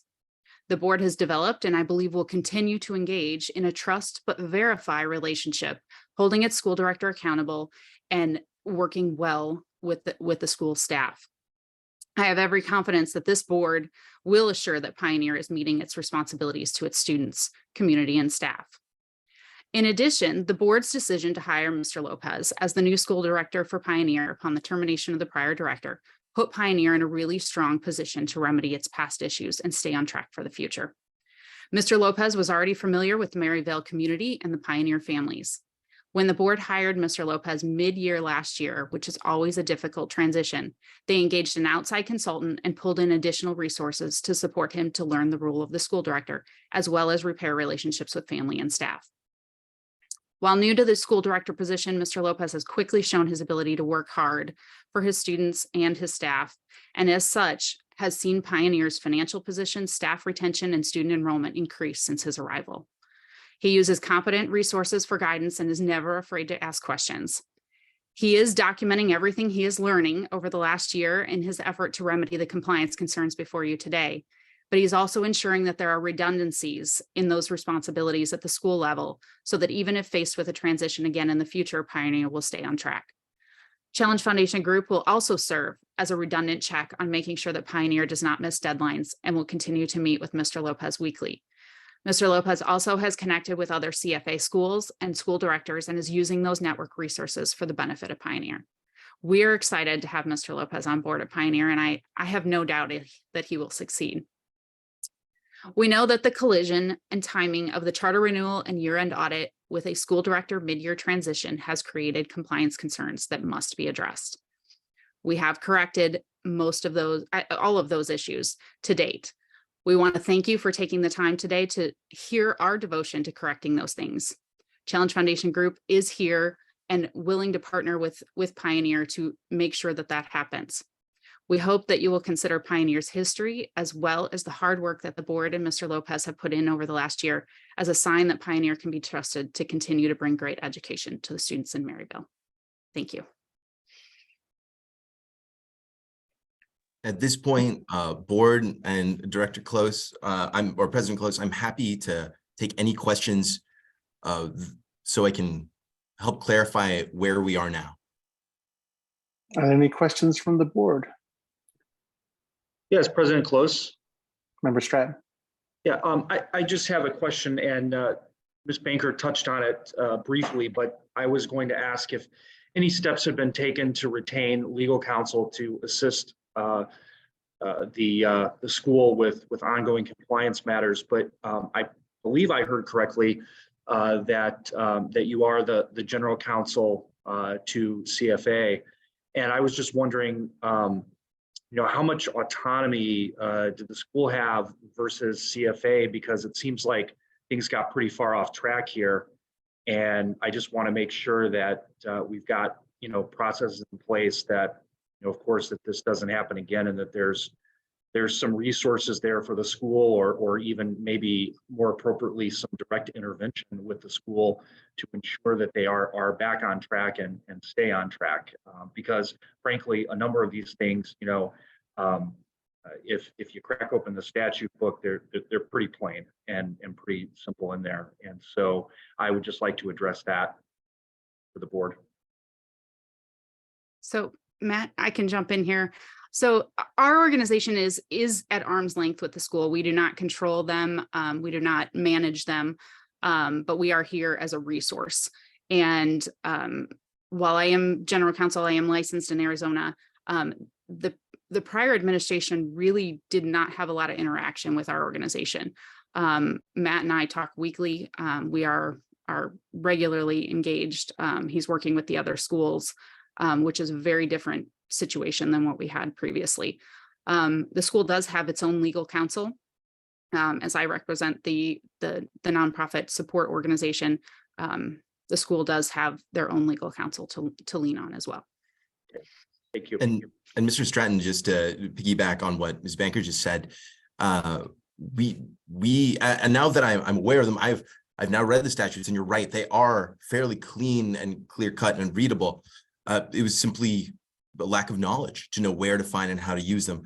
That is no longer the case. That's the reason why we've contacted. You hear over and over again that I was like, oh, didn't realize that, asked for help, and now that won't occur again. That's why Tracy is here. She's one of the people that I've reached out for information, make certain that to prevent that going forward. Okay, great. Thank you. That's all, President Close. Mm-hmm. Thank you, Tim. Any other questions from the board? If there are none, are we ready for a motion? This is Jessica. Jessica? I move to find that a Pioneer Preparatory School, a Challenge Foundation Academy hereinafter referred to in this motion as the charter holder, has failed to meet the operational performance expectations set forth in the board's operational performance framework and has violated its charter contract and state and federal law. These failures and violations provide a sufficient basis to issue a notice of intent to revoke the charter holder's contract. However, The board is authorized to exercise its legal discretion with regard to actions taken against a charter holder that is not in compliance with its charter, other obligations to the board, and the state and federal law. In an effort to bring the charter holder into compliance, the board directs staff to work with legal counsel to develop a consent agreement that addresses the charter holder's non-compliance with the board's operational performance expectations, its charter, and state and federal law. The board further directs staff to bring the consent agreement back to the board for consideration at a subsequent board meeting. If the charter holder chooses not to accept the terms of the consent agreement developed by board staff, then it is the board's decision that the charter holder be placed on a future agenda for a motion to issue a notice of intent to revoke the charter holder's charter contract for the reasons already specified. Thank you, Jessica. Is there a second to the motion? I'll second the motion. Member Stratton seconds. Go ahead and take a vote on this. Vice President Montieth, Aye. Superintendent Designee Miller, Aye. Ms. Barr, Aye. Dr. Crockett, Aye. Ms. Foster, Aye. Mr. Ruiz, Aye. Mr. Stratton, Aye. President Close. Aye. Motion passes unanimously. Wonderful. And I believe Ashley, moving on. Yes, as the final item on the agenda, the next board meeting will be August 14th. So we are not going to have a June retreat. We did cancel that. So I think with that, I just hope that you all have a great summer, and board staff will be reaching out to you, giving you updates as to what's going on. But you'll see some releases of a new online system, and board staff is looking forward to the next school year. So with that, President Close, that is all I have. Dare I Thank you. ask if we're going to be meeting in person in August, or is that just, should I not even bring it up? We, by all means, should be able to meet in person in August. Yes, so plan for meeting in person in August. But don't be surprised if we don't. I'm just joking. I'm just joking. Gotta hedge our bets here. All right, everyone, thank you all for all of your hard work. Thank you for all the time you spent today. And it's the school year wraps up. Everybody have a good Stay safe, summer. Everybody. Great. Stay safe. Thanks, everybody. Bye. Take care. Bye.